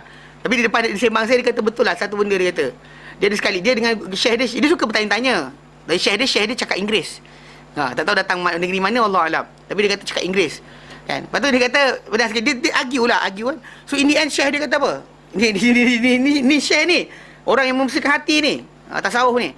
Dia pandang kan. Dia kata, guru dia cakap dengan dia, you against me. Dia kata, kan dia bersoal jawab. Kan, you look man like that. 2 weeks from now, you will be sick. 2 minggu sekarang kau akan sakit. Dia cakap macam tu. Lepas tu dia katakan, saya hari tu ustaz, saya kata macam, Nabi kan tak pernah doakan orang supaya sakit. Ni ada pula guru aku doakan aku sakit. Lepas 2 minggu dia kata. Saya gelak dia kata. Itu contoh-contoh lah saya kata. Menunjukkan bahawa korin dia ada lagi. Kan? Mana lafaz mulut dia tak kena. Not on the spot. Dan satu lagi masalah, minta orang kena sakit. Nabi minta orang sihat. Datang kita minta orang sakit. Dan dia bertanya pula, guru tu, waliullah. Dan dia kata, ustaz banyak kali jadi. Kalau orang cakap mesti jadi. Saya kata itu kebetulan je. Dan maka itu bagi istidraj. Itulah benda yang merosakkan kita. Kita kata, dia tak faham. Saya kata macam ni, simple je Tuan Haji. Tuan Haji perhatikan macam ni. Kalau kita kena faham bahawa mukjizat para anbiya, karamat para awliya, dia bukan macam pistol simpan poket tiap-tiap hari pakai. Dia kata tak faham. Macam inilah saya kata. Nabi boleh banyakkan makanan sedikit, tapi Nabi tak buat tiap-tiap hari. Nabi can make makanan sedikit dengan doa keberkatan dia, ratusan orang boleh makan. Tapi pernah berlaku di Madinah kebuluran. Pernah Nabi SAW dengan para sahabat kan, ketika di Mekah dahulu, dipulaukan sampai dia makan kulit kayu pokok tu. Dan juga ada tu kemah kan, kemah dia orang tinggal tu kan kulit, rebus kulit tu makan pula. Kalau kita kat Malaysia ni, kalau kena pulau, pergi masak kulit, kasut ni, beli kasut mahal tu yang buat kulit kan, rebus kau tengok. Actually kalau rebus pasal pressure cooker, dia berkembang balik tau. Nak try buat lah. Kita pakai lama dah kasut ni, kau try rebus kata. Kalau kulit lembu tak apa, kena kulit babi tak apa pasal. Kan? Ya, ini konsep kita kata simple, tapi banyak orang gagal. Kita kata simple je. Perhatikan kalau orang tu buat benda pelik-pelik, tiap-tiap hari dia buat, dia ada masalah. Nabi boleh banyakkan air. Nabi ada air Nabi SAW celupkan jari Nabi SAW dalam bekas, kemudian air keluar buat. Tapi Nabi tak buat tiap-tiap hari. So ada sampai Nabi kata dengan para sahabat, kerana kegunaan orang Islam untuk air perlu, Nabi janjikan siapa beli kebun sekian, pasal dekat situ ada telaga, dan Osman beli. Siapa benda ni sekian, Nabi kata jadi temanku di syurga nanti. Temanku di syurga nanti. Semua orang diam. Uthman bin Affan beli senyap. Dia jumpa Nabi hari berikutnya, dia kata, ya Rasulullah, tawaran semalam tu ada lagi tak? Nabi kata ada. Ni ya Rasulullah, dia bagi. Dia tunjuk, Rasulullah aku dah beli. Mana perjanjian dia? Dah beli. Dia dah beli dah kebun berkenaan. Mana pasal umat Islam perlukan air nak gunakan, kebun tu ada air paling dekat. So dia kata, Nabi suruh umat Islam beli benda berkenaan. So tapi yang kita faham dari kisah tersebut, mana walaupun Nabi boleh banyak air sedikit boleh cukup ratusan orang, tapi Nabi tak buat macam macam Syabas bawa tong air kan. Nabi tak ada buat macam, okey insya-Allah petang esok kita akan ada catuan air. So siapa yang tak ada air datang ke tepi masjid ya. Pukul 5 petang. Kan bawa, lepas tu Nabi pun duduk macam tu buat banyakkan air. Tak. Bukan every day saya kata. Tapi ni guru kita kasyaf tiap hari. Peliklah pula. Dia kata, betul juga ustaz. Dan dia kata, betul juga, dia takkan kasyaf tiap hari kan. Tiap hari tengok hati orang ni. Kau ada scan. Lepas tu dia scan orang. Tiap hari dia scan. Kau ada jin. Kau ada saka. Kau ada sekian. Every day. Kan? Pelik lah. Para sahabat saya kata ada benda-benda hebat. Usaid bin Khudair. Nanti kita akan belajar dalam tafsir surah Al-Baqarah. Usaid bin Khudair. Dalam hadis Bukhari Muslim. Dia ni baca Al-Quran surah Al-Baqarah. Malaikat turun nak dengar bacaan dia. Dia pergi semayang dekat kebun dia. Dia bawa anak dia bawa kuda dia. Tengah-tengah semayang tadi, kuda tu lompat. Dia berhenti. Dia baca sambung ni, kuda tu lompat-lompat lagi. So in the end dia berhenti semayang. Dia attend pada anak. Takut kuda lompat pijak anak dia. Tapi lepas dia tengok kata nampak macam awan hitam. Dan dalamnya ada cahaya. Sedang turun, naik balik. Sedang naik semula. Lepas tu bila subuhnya, paginya, dia cerita pada Nabi apa yang berlaku. Nabi kata, ya benar Khudair. Iqra'. Nabi kata, wahai Ibnu Khudair, teruskan baca. Nabi kata. Tapi ya Rasulullah, aku dah berhenti. Yelah, dia kata, kalau kau terus baca, Nabi kata, kalau kau terus baca, dan saya besok pagi, penduduk Madinah akan nampak malaikat mana datang kebun kau. Mana malaikat, mana materialize dia punya ni, turun nak dengar dia baca Quran. Tapi tak adalah besok macam, kau dengarkan cerita Nabi pagi tadi pada aku. Kalau kita dapat sekali, dapat tiap-tiap hari pakai. Kan? Tak adalah besok dia kata, okey, masuk kebun saya 50 sen bayar. Tapi pintu tu ada tabung. Siapa nak masuk, masukkanlah. Ikhlas. Ikhlas sebanyak mana yang boleh masuk. Kita tengok malaikat malam ni, insya-Allah. Tak, betul tak? Kalau kita sekali buat, nak buat tiap-tiap hari. Tapi para sahabat Nabi SAW ada kelebihan. Macam Umar bin Khattab anhu. Dia nampak apa berlaku di Mu'tah. Perang di sepanjang Jordan tu. Dengan Rom. Berlaku pada para sahabat sana. Dia nampak tentera. Nampak bukit. Tengah khutbah. Dia tegur. Dia kata, wahai tentera bukit. Orang sana dengar pula suara dia. Tapi dia mati, dibunuh ketika tengah kat mihrab. Dekat nak jadi imam pagi subuh. Nak untuk tikam perut dia. Tak nampak pula skrin macam ada orang akan datang. Haish, kan tepis kan. Kalau kita pantang nak saja tepis kan. Nak nampak ada bayangan apa, elak. Saya nampak dah tadi awal-awal. Nak macam tu kenapa? Para sahabat tak cari, kenapa kita cari? So everybody is actually searching for, orang kata tahap ke apa, cinta Tuhan atau Tuhan sayang tadi dengan dengan magic, with magic. Boleh buat magic maka jadi. Tak buat magic tak jadi maka belum, cinta Tuhan tak sampai lagi. Mana boleh macam tu? Ni ada saya dengar ada kumpulan tarekat pelik. Dia pergi dekat satu tasik. Dia buat rakit. Ni orang yang buat kerja tu cerita saya. Bukan ustaz tu lah, yang terikut. Orang ikut orang macam ni. Dia pergi buat rakit, buat tong kosong, tong biru besar tu kan, plastik tu. Lepas tu orang duduk dalam kat atas rakit tu, berzikir ramai. Kemudian apa? Tunggu ikan lompat masuk dalam tong. Aku dia kata bangang pun tak ada masalah. Nanti kata ustaz jahat kan. Tapi ini orang tu mengaku sendiri. Kan pasal dia ikut dah, ustaz tu pun mengaku juga. Tapi saya dengar cerita, orang yang cerita pada saya, dia kata ustaz tu ada dalam TV. Pernah masuk dalam TV. Saya tak tahu lah ya ke tidak, tapi dia cerita. Tanyalah ustaz ke, tanyalah qadi ke, tak tahu. Tapi cerita dia, kisah tu berlaku dari atas rakit, berzikir ramai untuk tunggu ikan masuk tong. Tak masuk pun. Itu jadi cerita dia. Allah Ta'ala jadikan benda macam ni kan. Dia cerita macam ni kan sini. Kalau sesiapa di kalangan kita ni, kadang-kadang memang kita mungkin dah Allah Ta'ala sayang kita, lindung kita. Kita mungkin dah dapat benda berkenaan. Tapi jangan ingat benda tu mesti magic tiap-tiap hari. Every day is magic. Kalau Nabi SAW kasih Allah Ta'ala pun luka, patah gigi, kan? Kena macam-macam dengan orang-orang kufar, orang musyrikin dan sebagainya, gangguan dan sebagainya, kan, hantar para sahabat perang kena mati, orang kesayangan dia mati. Seriously, benda berkenaan kalau ikutkan, kalau kita tahu apa akan jadi dan kita buat magic setiap hari, tak akan jadi benda berkenaan. Bila para anbiya pun sakit dan sebagainya, kenapa kita tiba nak macam satu state yang takkan mudarat, kan? Betul lah macam hadis Nabi kata kan. Dia kata baca bismillahirrahmanirrahim ma'asmi syai'un fil ardi wa fis sama', kan, dengan nama Allah Taala yang tidak akan mudarat. Dengan namanya sesuatu benda pun di langit dan di bumi, kan. Tapi dalam maksud dia, kalau Allah Taala izinkan, sebab bukannya mesti kita kata kita berdoa Allah Taala wajib. Allah Taala nak beri kepada kita apa yang kita minta harus sahaja, bukan wajib. Pasal dia apa, pemilik segala-galanya. Dia nak bagi tak bagi tu hak dia. Macam, tapi kita walau kita tapi sekalipun, walau kita apa benda kita kata, pasal kita kata Nabi SAW kena sihir dan sebagainya, Allah Taala lupa nak lindungi Nabi ke? Tak. Bukan benda tu maksud dia Allah Ta'ala benci, menyampah dan sebagainya. So konsep ini kena perhatikan balik. Jadi banyak orang belajar bab ni kan, dia kadang-kadang terlari lagi. Jalan syariat dan lurus tu mana? Pasal apa? Tak jumpa jalan. Macam orang ni kata, jadi sekian ni siapa? Dia kadang-kadang jadi cerita ni ikut orang tu punya jalan. Sebab kes apa? Kes orang tu dari tu, ustaz, dia nak mati, dia mandi dulu. Memang ada kes cerita sini. Mana kisah-kisah benar, orang tu nak mati, dia macam buat benda yang menepati apa, dia macam tahu nak mati, macam tahu. Kan dia entah dia main saja kan, dia mandi dia kata asal mandi lama sangat dah nak mati dah, dia kata dia kata nak bertemu Allah Taala dah, dia kata kenalah dia nak mandi sembahyang Zuhur, mandi nak sembahyang Zuhur, kalau tu Allah Taala takkan tak bersihkan diri, bersih sesungguhlah dia bersih mandi dah lama, dia mandi dia pergi sembahyang, tak pergi makan kan, sembahyang mati. Lepas tu macam seorang macam tengok seolah dia tahu dia mati bila. Jadi orang tu macam apa amalan dia, dia apa amalan tadi, apa amalan dia buat? Di situ orang masalah timbul. Pasal amalan tadi, wajib dan sunat tadi. Itulah kita jadi kasih Allah Ta'ala dengan wajib dan sunat. Wajib dan sunat bukan yang lain. Kalau orang cari jalan lain, maka dia terkeluar daripada apa? Jalan Muhammad SAW. Yang ini diperhatikan boleh. Jalan lurus itu dia, bukan jalan yang lain. Okay. Dan kemudian Nabi-Nabi selain mereka, Nabi dan selain daripada para anbiya, Nabi-Nabi dan selain para anbiya, di mana disebut? Disebut dalam Siratal ladzina an'amta alaihim. Siratal ladzina an'amta alaihim. Itu yang keenam. Dan yang ketujuh, pernyataan kelompok-kelompok kufar. Pernyataan kelompok kufar, okey, Ini dia sebut kat sini 6 je. Pernyataan kelompok-kelompok kufar, mana orang kafir, kumpulan-kumpulan orang kafir ni. Di mana disebut dalam surah Fatihah? Di dalam sirat ghairil maghdubi alaihim waladdallin. Bukan jalan orang-orang yang kau murkai dan bukan jalan orang yang sesat. Mana berkata pengarang buku kita, dia kata apa? Jika beliau mana pengarang apa dia kata apa, Muhammad bin Al-Jazzi Al-Kalbi ni, kalaulah dia ditambahkan apa? Perkara ketujuh. Iaitu apa? Jalan pengabdian diri kepada Allah Taala. Itu dalam ihdinas sirata kan? Tunjuklah kami.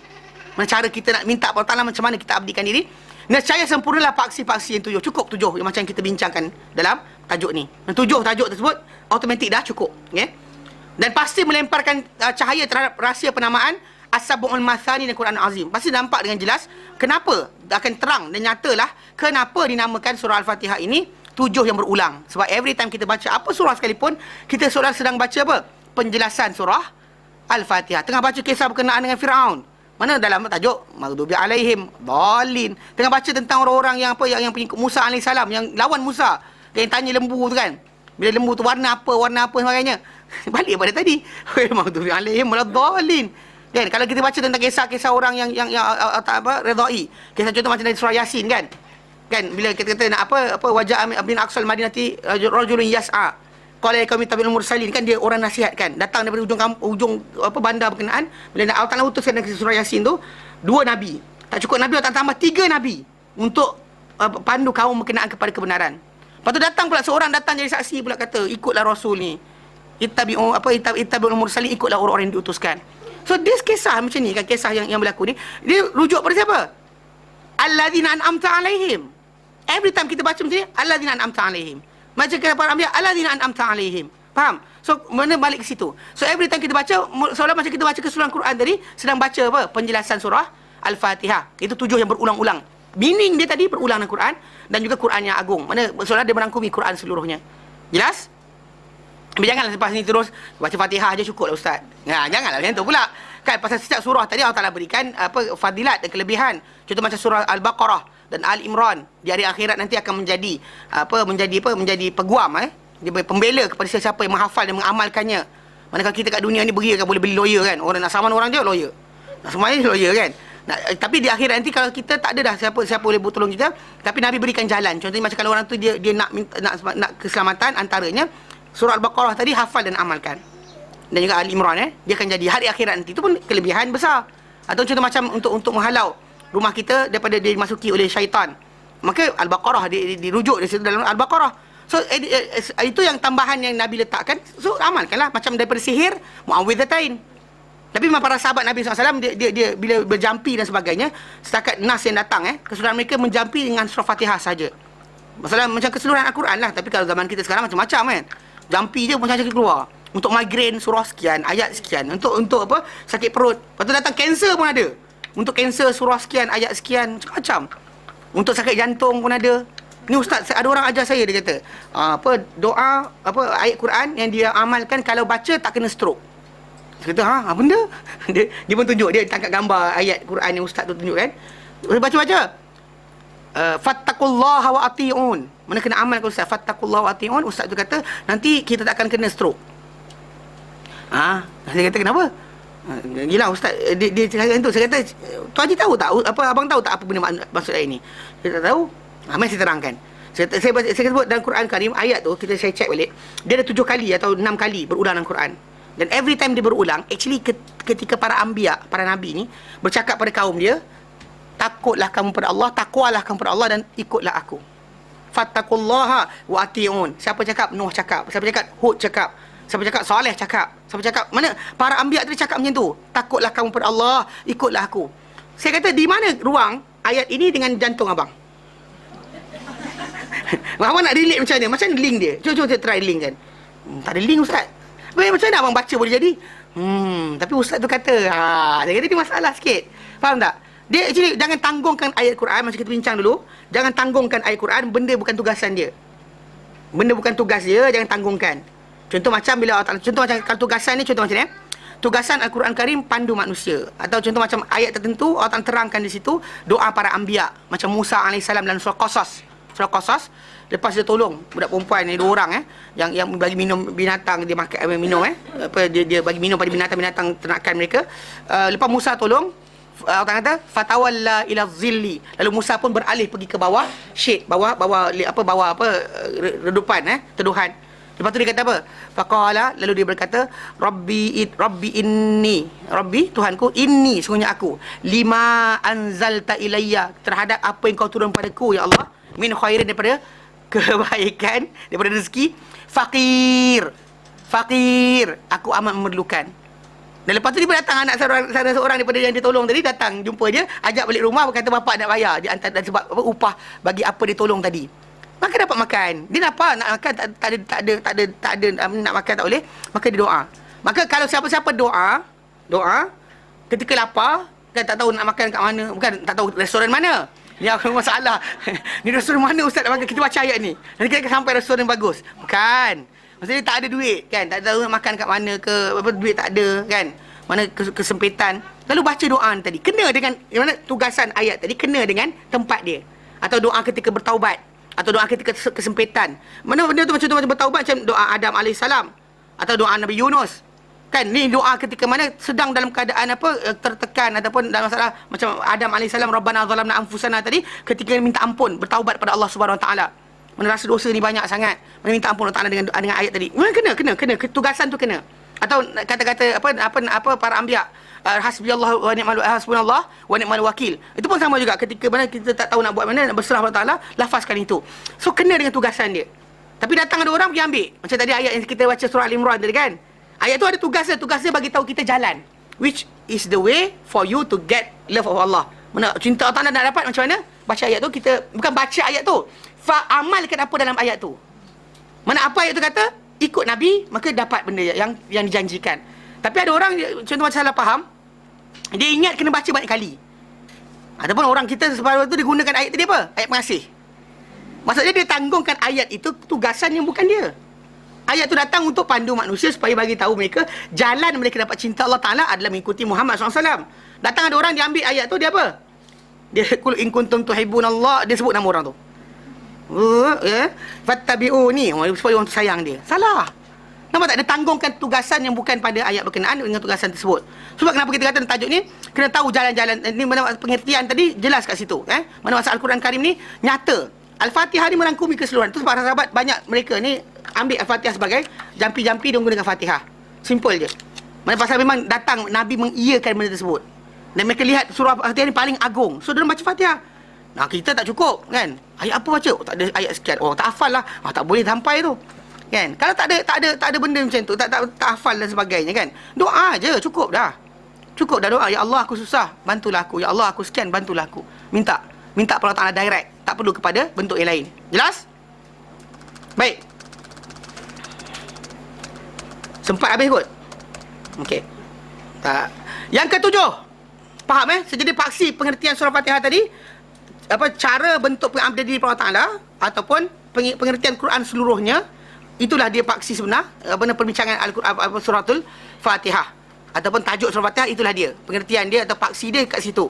Ada paksi yang satu iaitu apa? Tunjuk manusia cara pengabdian diri pada Tuhan, atau paksi dia segala tajuk-tajuk Al-Quran Karim dalam surah Al-Fatihah. Macam yang dikatakan oleh Ibn Mas'ud, kalau aku perlu tulis Al-Fatihah, nanti aku tulis di awal setiap surah, mengertikan bahawa itu adalah merangkumi Quran seluruhnya, merangkumi Quran seluruhnya. Faham Baik. Ketujuh. Tafsir menyeluruh bagi surah Al-Fatihah. Tafsir ijmali menyeluruh bagi surah Al-Fatihah. Okey, baik. Di sini dalam tajuk ni, kalau kita baca surah-surah yang panjang, di sini kita akan berbeza, tak buat macam ni. Pasal surah Fatihah ni pendek, 7 ayat saja. Tapi kalau kita nak bincangkan sebenarnya, kalau kita baca Alhamdulillahirabbil alamin, kita nak terangkan Alhamdulillahirabbil alamin tu, alhamdulillah, kita bawa surah semua segala ayat tentang Allah Taala letak kat belakang tu, kan? Habislah kita tak ada masa nak bincang benda lain. Kita tak ada masa nak bincang benda lain. Sebab Maliki Yaumiddin, semua ayat berkenaan akhirat letak kat belakang dia. Tak ada nak kita baca. Jadi Al-Fatihah ni surah pendek. Jadi kita ambil yang tu walaupun kita tahu itu dah kandungan sebenar dia, tetapi kita kata apa? Kita ambil secara kesimpulan apa yang ada. Tapi surah-surah yang panjang seperti Al-Baqarah nanti, kita akan lihat macam mana dalam tajuk kita ni kita akan asing-asingkan. Maksud dia kita akan bincangkan ikut paragraf-paragraf. Mana ayat 1 sampai 39. Ayat 40 sampai sekian. Dia ada sequence dia. Mana dari sini sampai sini bincang apa? Sini sampai sini bincang apa? Kita akan bincang macam tu. Di sini sekarang ni pasal Al-Fatihah pendek, maka Al-Fatihah kita akan bincangkan secara apa? Macam karangan pendek. Kita akan bincangkan. Baik. Berkata pengarang buku kita, Hafizahumullah, SWT pelihara mereka, surah Al-Hamd. Surah Al-Hamd adalah surah paling afdal dalam Al-Quran. Adalah surah paling afdal dalam Al-Quran. Ia merangkumi adab-adab. Adab-adab. Dalam tu ada adab. Di mana? Dekat lah cara kita puji Allah, sanjung Allah, agungkan Allah. Sebab kita nak minta Allah Ta'ala, jangan dalam keadaan besar diri kan. Kita rasa kita dah cukup, lepas tu kita berdoa. Tak boleh. Kena rasa kita lemah. Lepas tu kita kata, iyyaka na'budu wa iyyaka nasta'in. Mana kita tunjukkan kita ni, Allah, aku tak boleh buat apa-apa, engkau je yang boleh tolong aku. Tunjukkan macam tu baru kita berdoa. Mana itu adab. Sanjung Allah Ta'ala, puji Allah Ta'ala, tunjukkan Allah Ta'ala ni bahawa dia menguasai segala-galanya. Sampaikan dalam masalah kita nak buat apa sekalipun, kita minta tolong dia. Di situ baru kita apa? Isytiharkan doa kita apa. Baru di situ tunjuk kehambaan. So dalam surah Fatihah ni ada adab. Hikmah-hikmah. Mana ada kebijaksanaan tersembunyi Mana pengertian tadi tu kita lihat dalam Quran merangkumi keseluruhannya. Bimbingan tunjuk ajar. Mana kalau nak minta jalan yang lurus, jalan siapa? Bukan jalan ustaz ini, ustaz itu. Terus tengok. An'amta alaihim. Mana terus orang kau beri nikmat kata mereka. Menunjukkan untuk orang tu dapat betul jalan, Allah Ta'ala beri nikmat. Ya Allah, macam ada orang dapat, berikan juga pada aku. Kalau minta juga jalan, jauhi jalan orang sesat. Ada orang yang kadang-kadang tersesat, ada kerana apa? Kerana salah niat. Ada orang salah faham. Dua salah niat atau salah faham. So jangan, ya Allah, jangan jadikan aku golongan berkenaan. So itu ada kat situ bimbingan. Pada sehabis kesyumulan, dan juga kat situ habis tinggi. Syumul, merangkumi, umum, teliti, hebat dan juga cantik, indah. Kat situ paling indah. Mana cara diajarkan adab manusia berdoa, cara penyerahan diri kepada Allah Ta'ala, diajarkan dengan detail, complete detail kat situ. Di dalamnya terdapat kepakaran, pembukaan dan keelokan pujian pada pencipta alam dan pentadbir urusannya. Dalam surah Fatihah ini terdapat sehabis-habis kepakaran. Mana kalau kita nak tunjukkan orang tu pandai membuka kata-kata. Kan orang tu kan puji kata-kata, nak membukakan macam nak ucapan, nak minta, macam kita buat surat permohonan. Nak minta apa? Contoh macam nak minta permit. Kan kalau pembukaan surat tu kan, saya adalah sekian-sekian, bernombor kepengenalan sekian-sekian, adalah orang sekian-sekian. Saya ingin sekian-sekian. Lepas tu bagi alasan kenapa dan sebagainya. Kita cara kan, kita kalau ada orang tulis surat bagus. Ada tulis surat tak senonoh. Baca-baca apa dia nak? Tak faham. Pun ada kan? Okay, sekarang ni dalam tajuk ni pembukaan untuk kita menunjukkan kata-kata pada seorang. Apa mula? Macam kita cakap dengan orang, kita kata Assalamualaikum. Contoh macam kita nak kenal orang, nak minta kita sebab encik saya nak sekian tak? Minta maaf encik. Dia kan nampak kita adab tadi. Cara tu. Jadi Al-Fatihah is the best. So Al-Fatihah tadi tunjuk kepada kita cara kita apa? Menunjukkan ucapan kepada apa? Pencipta alam ini. Mana pencipta menjadikan kita, beri nikmat pada kita semua sekali. Macam mana anda nak lafaz kan pada dia? Anda guling-guling dulu ke, lompat-lompat dulu ke, bakar api ke, macam orang bukan Islam kan? Ada macam-macam benda dia buat. Torih badan dan sebagainya supaya attention Tuhan yang menjadikan tu tadi, atau yang dia nak doa tu, dewa tu pandang pada dia. Pada dia bakar-bakar dia, in the end, apa jadi? Macam tu. Kan? Dah terbakar, dah terguling, lecur baru macam, nak apa? Nak apa? Kan macam ni, kita nak attention orang supaya pandang kita, apa kita patut buat? Kan kalau kita tahu orang kita nak orang pandang, kalau tuan pergi pasar raya dan sebagainya kan, kita ni pada pangkat apa, orang tak tengok. Kan, betul tak? Semua orang macam, lantak engkau lah. Kan? Semua orang lantak engkau lah. Tapi kalau kita nak attention orang, apa betul kita buat? Kalau orang jual kereta tu tak senonoh, dia buat perempuan bogil. Perempuan tak pakai baju tak cukup. Kalau letak kereta je dah lah, letak kau dengan perempuan baju tak senonoh. Apa benda? Apa kaitan kereta dengan perempuan? Beli kereta dengan perempuan tu kan soalan. Tak boleh kan? Haram bagi perdagangan. Tapi cara, nampak tak? Cara advertise. Cara kita nak orang toleh kita. So, sekarang ni untuk manusia kita buat macam ni. Untuk panggil orang ni macam ni. Kadang-kadang ada orang kita kena belagak dengan dia. Kan? Kita tengok dia bagus besar, baru dia macam, ya ke awak macam ni? Baru dia nak dengar. Tapi dengan Allah Ta'ala, dia Tuhan sekalian alam. Yang menjadikan semua benda. Yang mentadbir seluruh urusan. Nak supaya dia pandang pada kita. Al-Fatihah ini, pembukaan kata-kata dia terbaik. The best. Puji kepada pencipta alam. Itu macam lah, macam kita kata macam surat. Ada separuh ikut cara macam ni. Kami adalah di antara orang-orang yang sedang belajar dekat tempat Tuan dan sebagainya. Kami harap Tuan. Dia macam itulah, dia puji orang tu. Semoga kan, dia tengok macam cara dia. Dia kata, dalam ni terdapat kepakaran pembukaan dan elok pujian. Kepada siapa? Bukan kepada siapa-siapa. Kepada pencipta alam dan juga pentadbir urusannya. Yang menciptakan dan merezekikan. Pencipta dan rezekikan pula. So apa patut lafazkan? So Al-Fatihah is actually the best. Tak ada cara lain. Tu sebab kalau ada orang kata kena baca ini, baca itu, baca sekian, kalau tak ikut apa-apa yang dalam bentuk Al-Fatihah letakkan, mana puji Allah Ta'ala. Kalau ke selawat Nabi tu dah lafaz yang lain lah, selawat ke atas Nabi. Kita kata dekat situ menunjukkan bahawa cara terbaik, inilah cara dia. Tak ada yang pujian terbaik ke atas Allah Ta'ala, mereka cara dia ajar kita puji dia. It's the best cara puji, inilah cara puji terbaik. Memperhaluskan dan dia memperhalus dengan keumuman rahmatnya dan keluasan kelebihannya. Dia elokkan juga, amat halus dia letakkan umum rahmat dia, semua sekali dapat, dan juga luas kelebihan dia. Kepadanya pengakhiran sekalian makhluk bagi perhitungan sebagai balasan yang setimpal. Mana kepada dia lah Allah Ta'ala dikembalikan pengiraan amal kita kepada siapa? Pada dia saja, tak ada pada yang lain. So kita kata, kata lain, kalau seorang tu nak rasa bimbang, rasa takut, rasa tak cukup dan sebagainya, rasa tak cukup pada Allah Ta'ala. Kalau pada manusia sampai bila tak cukup? Kan kita hari ni kita buat baik pada seorang, kan, dia dengan sepenuh-penuh kebaikan dan sebagainya, tapi in the end benda tadi takkan habis. Pasal mungkin satu masa dia tak layan kita dan sebagainya. Benda tu takkan sampai kepada tahap redha dia habis. Tapi Allah Ta'ala, redha dia adalah pengakhiran segala-galanya. Kan manusia kita sayang sekarang ni kan, contoh macam ialah manusia ni dia akan tua, betul tak? Dia akan tua, tak lari dia tua. Mana ketika muda ni kita contoh macam seorang wanita tarik perhatian seorang lelaki, atau seorang lelaki tarik perhatian wanita, sampai peringkat letih. Satu peringkat dia letih. Dan in the end tak ada benda lah kan. Contoh macam dulu sebelum kahwin kan, perempuan berhias-hias dan sebagainya. Lepas kahwin tak hias dah kan. Atau lelaki juga sebelum kahwin rasa macam handsome je, perut pun ada petak-petak. Sekarang ni bulat je. Apa hal tak tahu kenapa. ini konsep. Pasal in the end kita tak akan dapat ke ni. Tapi keputusan yang itu pada manusia. Tapi pada Allah Ta'ala, dia keputusan segala benda kita nak buat, keputusan last sekali pada dia. So takkanlah kita takkanlah kita nak cakap sebarangan. Pasti perlukan kepada bentuk ucapan yang terbaik. Okay? Pasal dia tempat perhitungan segala amal yang kita akan lakukan. Kita telah lakukan.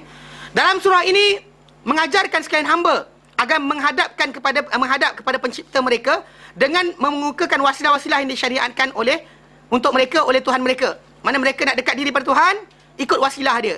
Kan kata iyyaka na'budu wa iyyaka nasta'in. Before you ask anything, mana sebenarnya minta apa-apa, apa pendirian kamu sebenarnya? Hanya Engkau ya Allah kami sembah. Hanya Engkau kami minta pertolongan. Kan tunjukkan kita ni wasilah dekat situ. Iyyaka nasta'in, then after that you want doa terima makbul, lepas tu baru minta. Mereka tak ada ambil wasilah tadi. Baik. Yang disyariatkan untuk mereka oleh Tuhan mereka. Serta agar mereka mendekatkan diri kepadanya dengan niat ikhlas. Itu kita kata iyyaka na'budu, dekatkan diri dengan ikhlas. Bagi menetapkan mereka di atas syariat-syariat Islam. Dengan berpegang dengan kesimpulan yang teguh. Dan tali Allah yang kukuh. Mana itu yang dia nak. Benda apa dia nak. Pasal bahkan kita baca dalam hadis Nabi SAW.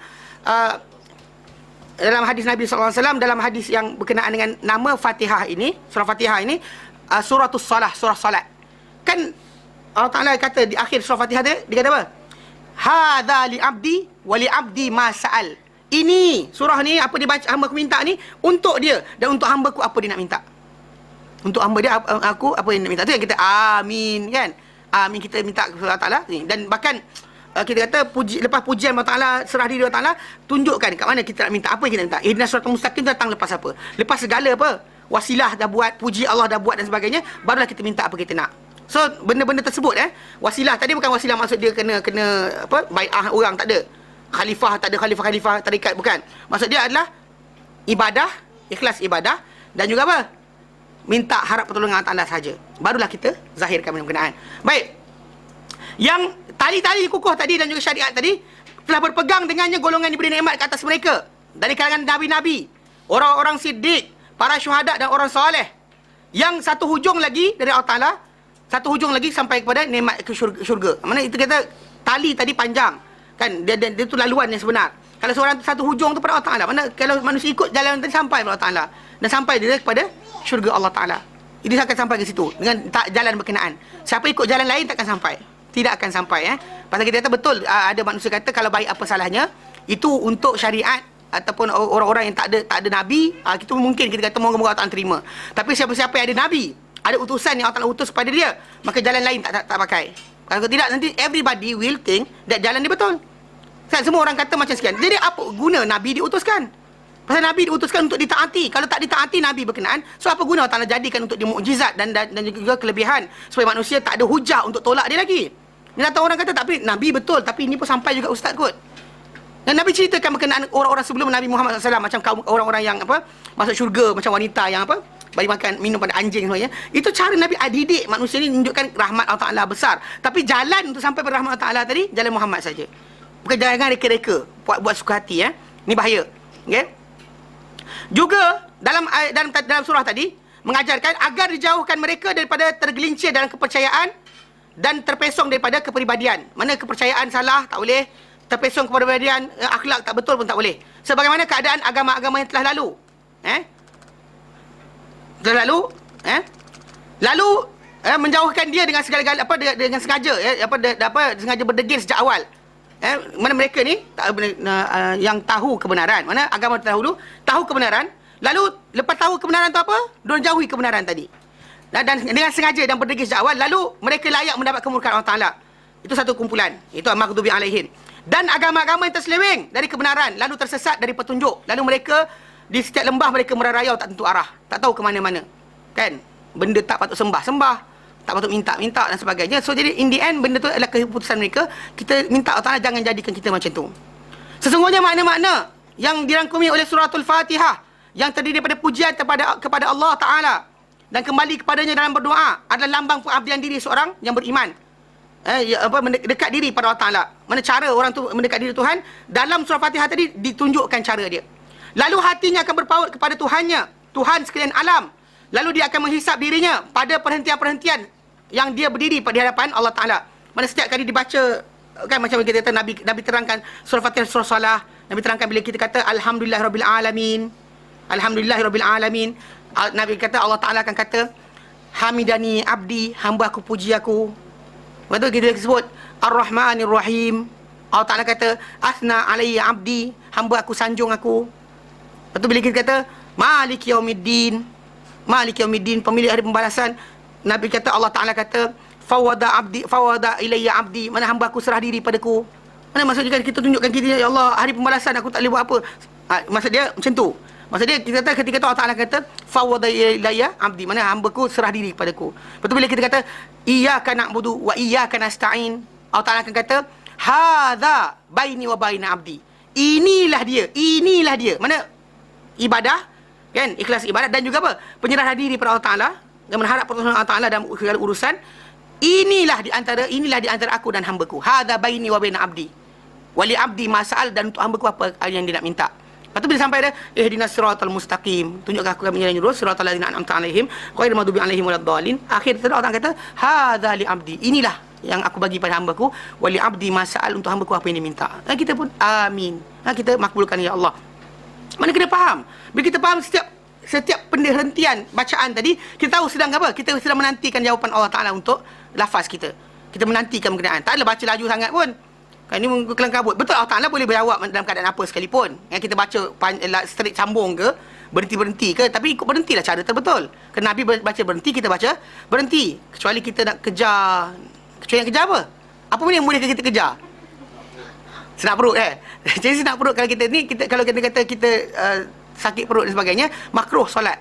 Kita dalam hadis Nabi kata sekat kita solat ada Nabi melarang daripada solat tadaful akhbathain, dalam keadaan dua kotoran tu yang sibuk nak keluar. Kita jangan solat ketika itu. Atau ketika hadir makanan dan sebagainya, tu waktu makruh solat. Mana kita digalakkan jangan solat dulu. Atau waktu tidur mengantuk sangat kan, cik mata kalau baca dia tak tahu baca apa. Kadang-kadang tak tahu sujud ke dan sujud ke belum. Pun ada solat tidur dulu. Nabi suruh tidur dulu. Kan? Tapi kita kata itu waktu makruh. So jadi secara tak langsung tak ada ruang sebenarnya untuk seorang tu baca dalam solat dia nak cepat. Kenapa? Takut program TV habis. Kan? Takut dunia sekian tak boleh. Itu sebab kenapa tak boleh bab ni. Mana orang tu kena baca Quran Fatihah tadi atau solat dalam keadaan tenang, perlahan-lahan, satu-satu, relax. Kan? Tak usah ni pasal dunia ni tak akan habis. Kan, mana hiburan ke dan sebagainya takkan habis. Dunia hulun khadir. Nabi kata dunia ni hijau segar. Every day ada baru. Tak pernah kita kata berhenti ke hiburan dan sebagainya. Kan, tahun ni orang kata best ni cerita sekian. Lepas tu tengok nanti tahun depan ada lagi bagus. Kan, tak tengok pun tak apa. Kali ni tunggu yang last sekali. Kenapa tak tengok cerita ni? Tak tengok sekarang, tengok yang last sekali. The best drama. Apa orang kata ni apa? At all. Tak ada lagi gitu. Oh, kita tak tengok itu. Tak tengok, tak dan tengok lah cerita dia. Maksud dia kita kata macam tu lah. Mana manusia dia kena faham bahawa hiburan dunia tak habis. Makanan pun takkan habis kan. Dulu orang Malaysia sibuk dengan macam-macam lah. Bila mula kedai mamak kat Malaysia ni apa, jual tosai capati, tosai kan. Kemudian bila datang nasi Arab. Lepas Chinese Muslim punya Chinese Muslim kan. Semua macam trend tau. Nanti akan datang tau. Sekarang apa dia? Yang best sekali. Makanan yang orang tergila gila, tak ada. Macam-macam ngarut je. Tak habis. Maksud dia tak habis. Mana for everything. Untuk hiburan, hatta kartun pun macam tu juga. Kecil-kecil saya cerita Ultraman paling best sekali. Sekarang macam tu benda Benten lah, apa Bentan pun ada semua sekali. Faham tak? So konsep dia maksud dia hiburan takkan habis. So when you do your solat kan, duduk solat, jangan sekali-kali dia sibuk nak cakap benda lain. Kan jangan cepat. Relax. Nak gimana? Mana maksud dia kita berhenti, setiap kali berhenti tu kita menantikan apa? Jawapan Allah Ta'ala untuk setiap bacaan kita. So kita tahu kita sedang lafazkan apa. Macam kita belajar kan, so, setiap perhentian tadi ada kehendak dia, ada tempat dia, ada kenapa kita baca berkenaan. Lepas itu cara kita nak berdoa kepada Allah Ta'ala untuk dapatkan hidayah. Mana kita benda paling penting adalah hidayah.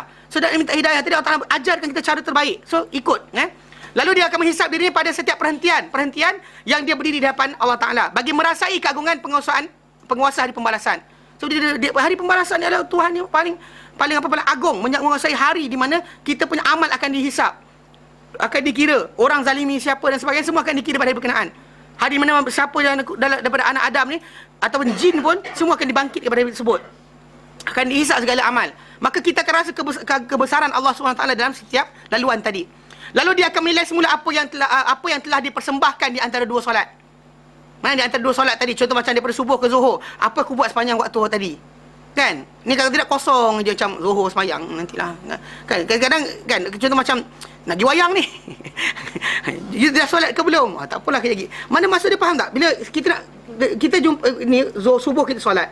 Zuhur datang, kita kena rujuk balik apa benda sebelum ni kita laksanakan. Kemudian lepas asar datang, asar dengan zuhur tadi, apa kita dah buat? Yang kadang kita buat benda-benda tak senonoh pun tak pernah kita rasa kita malu depan Allah Ta'ala. Menunjukkan bahawa kat situ ada orang tu terhilang ataupun terlepas dia kedudukan yang terbesar dalam pemahaman Al-Quran Karim ataupun pembacaan Al-Quran dalam solat dikendaki kat situ. Mana apa kita kedepankan? Dia kata apa? Dari kata-kata atau perbuatan yang dia buat supaya dia mengetahui pada ceper timbangan manakah yang akan diletakkan. Apa diletakkan kat ceper timbangan dia? Jadi akhirat nanti apa diletak? Amal kebaikan ke atau keburukan?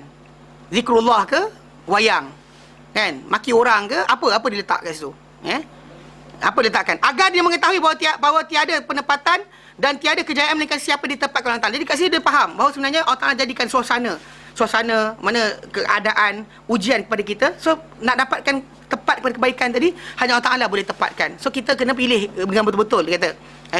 Maksud dia kerana tiada dia dapat ditepatkan dan dijayakan melainkan siapa yang ditempatkan oleh Allah Ta'ala, Tuhan yang Maha Pengasih lagi Maha Penyayang. Dan dibawa rupa-rupanya kepada kebaikan dan ketaatan. Allah Ta'ala tarik dia untuk kebaikan ketaatan, tapi dia kena buat lah. Kadang-kadang ada orang Allah Ta'ala berikan dia kebaikan dan ketaatan tu, dia tak ada depan mata dia. Macam bapak dia semayang 5 waktu, anak-anak kan tak semayang, ada juga. Maksud dia dekat depan mata dia ada benda tadi, kematian berlaku depan mata dia. Kadang ada orang kerja dekat rumah ayat, semayang tidak. Nampak depan dia ingatan Allah Ta'ala kepada kematian tadi cukup besar. Mana dia akan mati, tapi dia tak ada dapat hidayah. Hidayah dapat, dia tak ikut hidayah. Bukan Allah Ta'ala tak beri hidayah, beri hidayah. Tapi apa? Dia tak ikut. Kita jangan kata Allah Ta'ala tak beri hidayah. Pada setiap benda pada hadapan mata kita adalah hidayah. Tapi kita faham ke tidak? Suasana berlaku, kematian, kemalangan, kenikmatan, kesenangan dan sebagainya, semua tu ada panduan-panduan Allah Ta'ala di situ. Cuma anda sedar atau tidak, ikut ke tidak je. Hidayah sampai. Bukan jangan kata tak sampai hidayah. Tak, hidayah sampai. Tapi apa? Tak ikut. Itu satu benda yang lain. Hidayah sampai tapi tak ikut, itu satu benda yang lain. Serta ditempatkan kepadanya, ditetapkan di atas hidayah dan juga panduan Allah Ta'ala tadi. Maka Allah Ta'ala tarik dia dan tetap kat situ, hanya Allah Ta'ala saja boleh buatkan. Maka seorang manusia tadi, dekat situ dia zahirkan. Bila dia minta ihdinas siratal mustaqim, kan kita ikutkan logik kita boleh dapat. Dah tahu kita ikut. Tapi minta Allah Ta'ala tepatkan kita, tetapkan kita. Juga bahawa siapa-siapa yang menyusuri jalan kesalahan, diterangkan, mengikuti hawa nafsu dan terheret di belakang ahli kesesatan, maka pengakhiran orang-orang macam ni yang ikut dia menyusui jalan kesalahan, ikut hawa nafsu dia, maka perakhirannya adalah kepada kemurkaan Allah Ta'ala dan azab Allah Ta'ala. Itu pun dizahirkan. So jadi kalau dia ada benda-benda yang hawa nafsu dia tahu dia salah tapi dia langgar, jadi kena faham bahawa kat situ dia sedang menyusuri jalan orang yang dimurkai. Tahu kebenaran tapi langgar, itu maghdub yang alaihim. Dan kalau dia kata dia tak tahu tapi cakap suka hati dia sesat.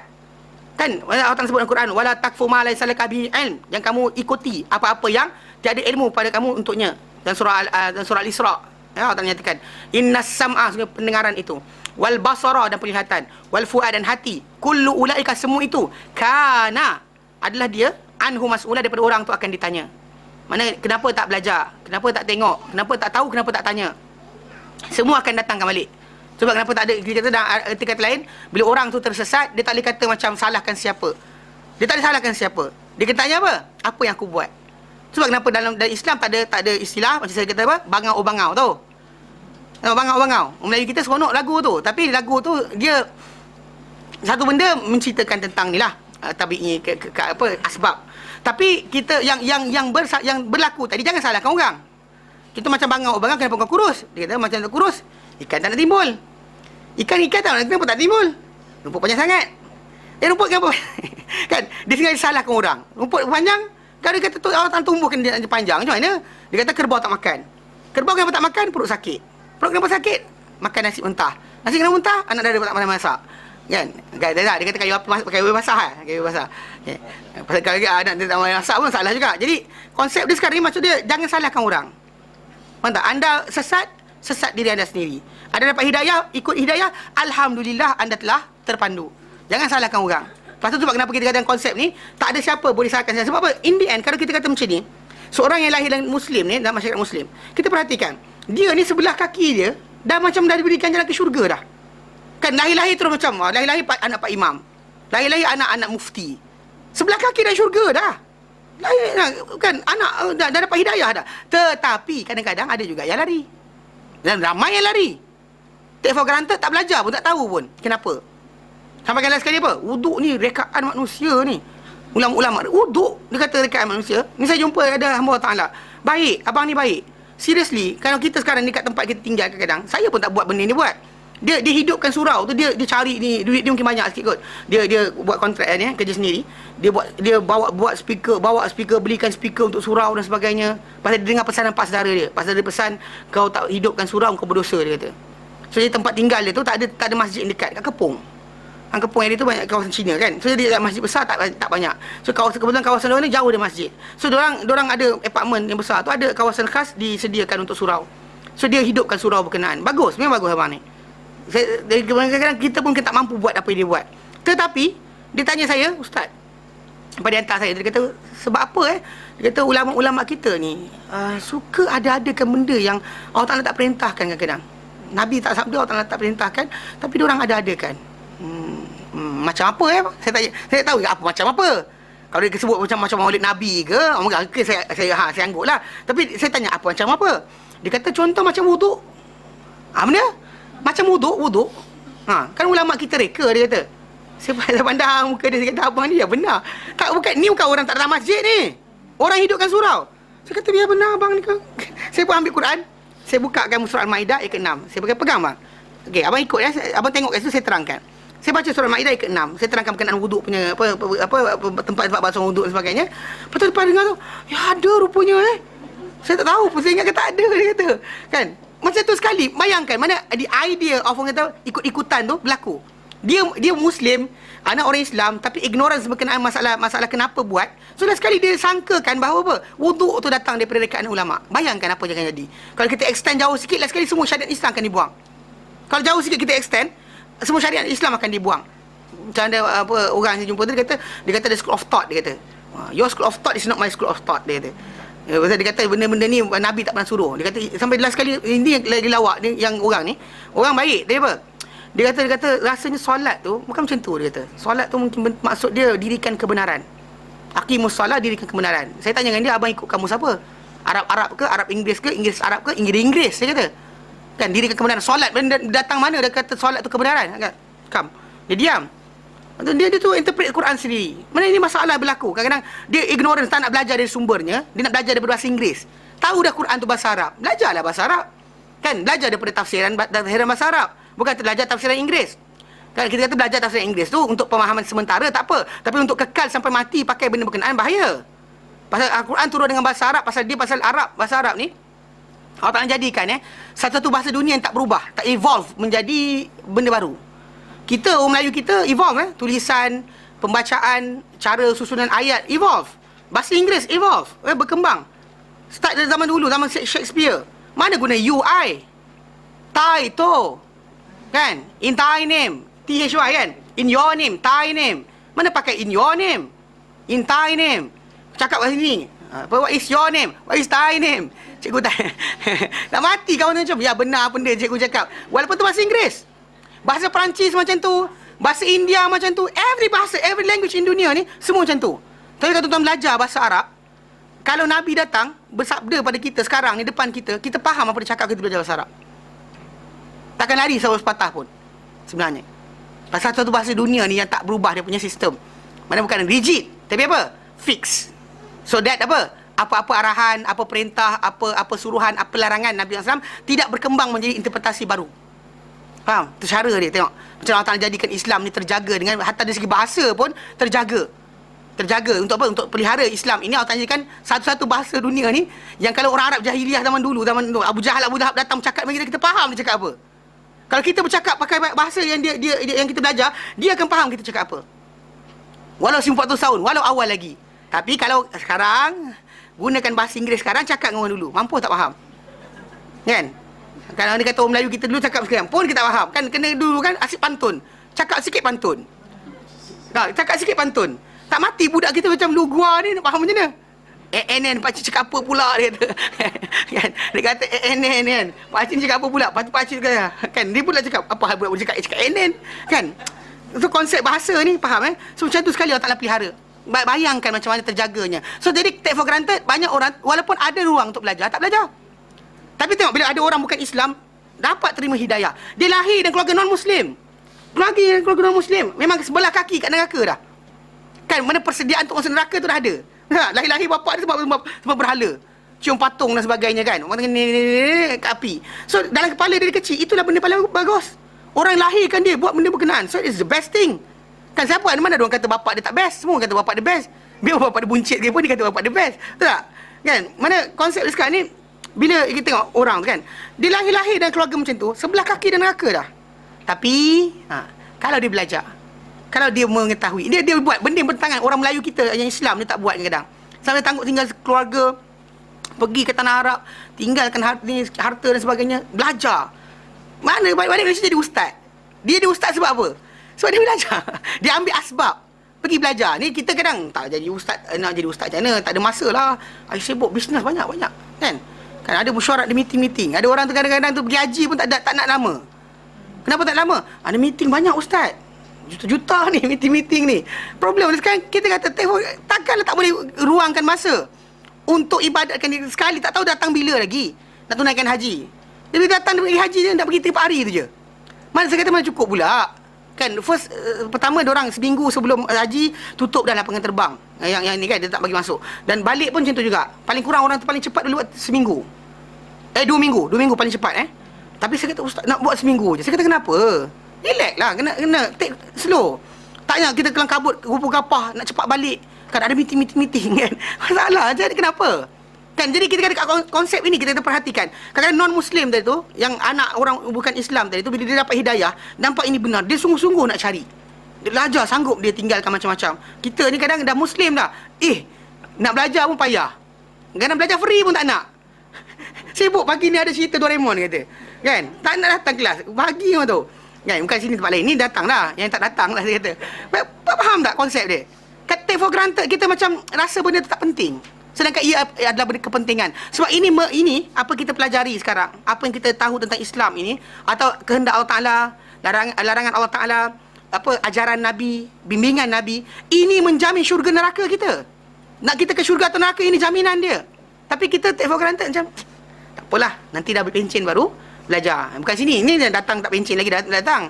Yang lain lah kat surau kadang-kadang. Bukan surau sini, tak tempat lain. Okey. Kat Zimbabwe kat mana.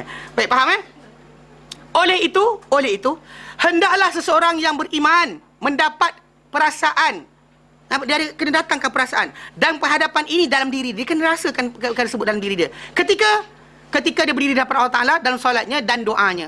Dan hendaklah dia mengatakan setelah pembacaan surah yang agung ini, lagi menghimpunkan, mana surah ni agung dan merangkumi keseluruhan, hendaklah dia kata apa? Amin. Amin. Iaitu, makbulkanlah wahai Tuhan kami terhadap doa kami. Apa kami minta ni, Allah berikanlah kami. Berilah kami hidayah. Itu maksud dia. So every time kita baca, tadi kita tahu kita sesat, ya Allah berikanlah aku hidayah. Ya Allah aku payah nak buat ibadat, bantulah aku ya Allah. Minta. So ini yang kita tahu kenapa. Meaning that kalau kita dah berdoa, kita faham doa kita, so kita tak ada masalah lagi yang lain. Kita sentiasa tahu tempat ruangan kita nak kat mana. Ni kadang-kadang tak tahu, minta dekat situ dah ada dah, tapi tak dapat hidayah lagi. Pergi masuk gua. Kan masuk gua tunggu kok dah dapat cahaya datang dari langit. Jadi sebab apa? Sebab dia rasa apa tahu? Dalam doa tadi tak cukup lagi. Tak faham berkenaan dengan apa? Pengharapan dan hidayah Allah Ta'ala. Anda sedang minta, anda sedang lalui. Tapi anda kadang-kadang tak cukup tu yang jadi kes kadang-kadang tipu tu. Kan belajar ilmu ketuhanan dan sebagainya, sesat makin sesat, ikut ayah pin, ikut ayah pan dan sebagainya. Semua sekali kita ikut. Sebab apa? Nak dekat diri pada Tuhan. Sedangkan jalan semua Allah Ta'ala dah buka. Cuma kita saja yang merasakan tak sampai-sampai lagi. Jelas? Jelas? Okay, baik, kita berhenti kat sini insya-Allah.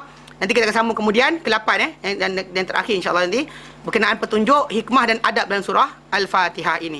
Okey, baik, kita berhenti sini. Wallahu taala alam. Wa sallallahu ala sayyidina Muhammad wa sallam alhamdulillahi alamin. Subhanaka hamdika asyhadu an la ilaha illa anta astaghfiruka wa atubu ilaik. Assalamualaikum warahmatullahi taala wabarakatuh.